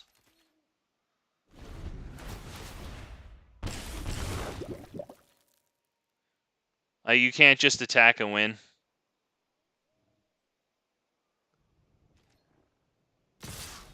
Yeah, because I gotta kill all your poison stuff here. God, this guy's a terrible player. We lost to him. It really sucks. There. I guess this one is probably fine to kill. And then 1, 2, 3, and then we take a whole bunch of poisons, and that's it. You should have won 2 games ago, or 2 turns ago. Man. And have to look. Dude, don't style on me. You missed lethal 2 turns. Don't style on me. That's not a good look. Let's hit him with the nice. You missed lethal 2 turns ago, my dude. You don't get to style when you miss obvious lethals, buddy. All right, guys. I think that's gonna do it for today. I want to keep the total time as close to roughly 3 hours as we can. So thank you all for stopping by. If you're gonna miss lethal, you don't need to style on me, because it's like, I get it. It's like you want to see what you max out your damage at, but like, my dude, like, I mean, guys, was that obviously lethal when I was talking about how all you had to do was call whichever color was Skrelv and then attack, right? Like, that was obvious, right? Like, right? That wasn't convoluted or anything, right? Just bring in the Annex Sentry, kill the one thing that Skrelv can't protect you from, and then swing in with obvious lethal, right? Right? I'm not crazy. It seemed extremely obvious and a very unnecessary risk. All right, boys and girls. Well, oh, man. That's not exactly a good deck, but then again, we were running it in Diamond at the end of the month when the competition is the most fierce. So take care of yourselves, take care of each other. We'll be right back here, probably running more Historic Brawl tomorrow on the Worst Magic the Gathering stream. Got to figure out what the heck I want to do as usual. And yeah, 6 p.m. Eastern Standard Time. Be there, be square. Also, please like my stream. Thank you very much, everybody. Have a good night. Bye-bye now. Hope you enjoyed Vorinclex.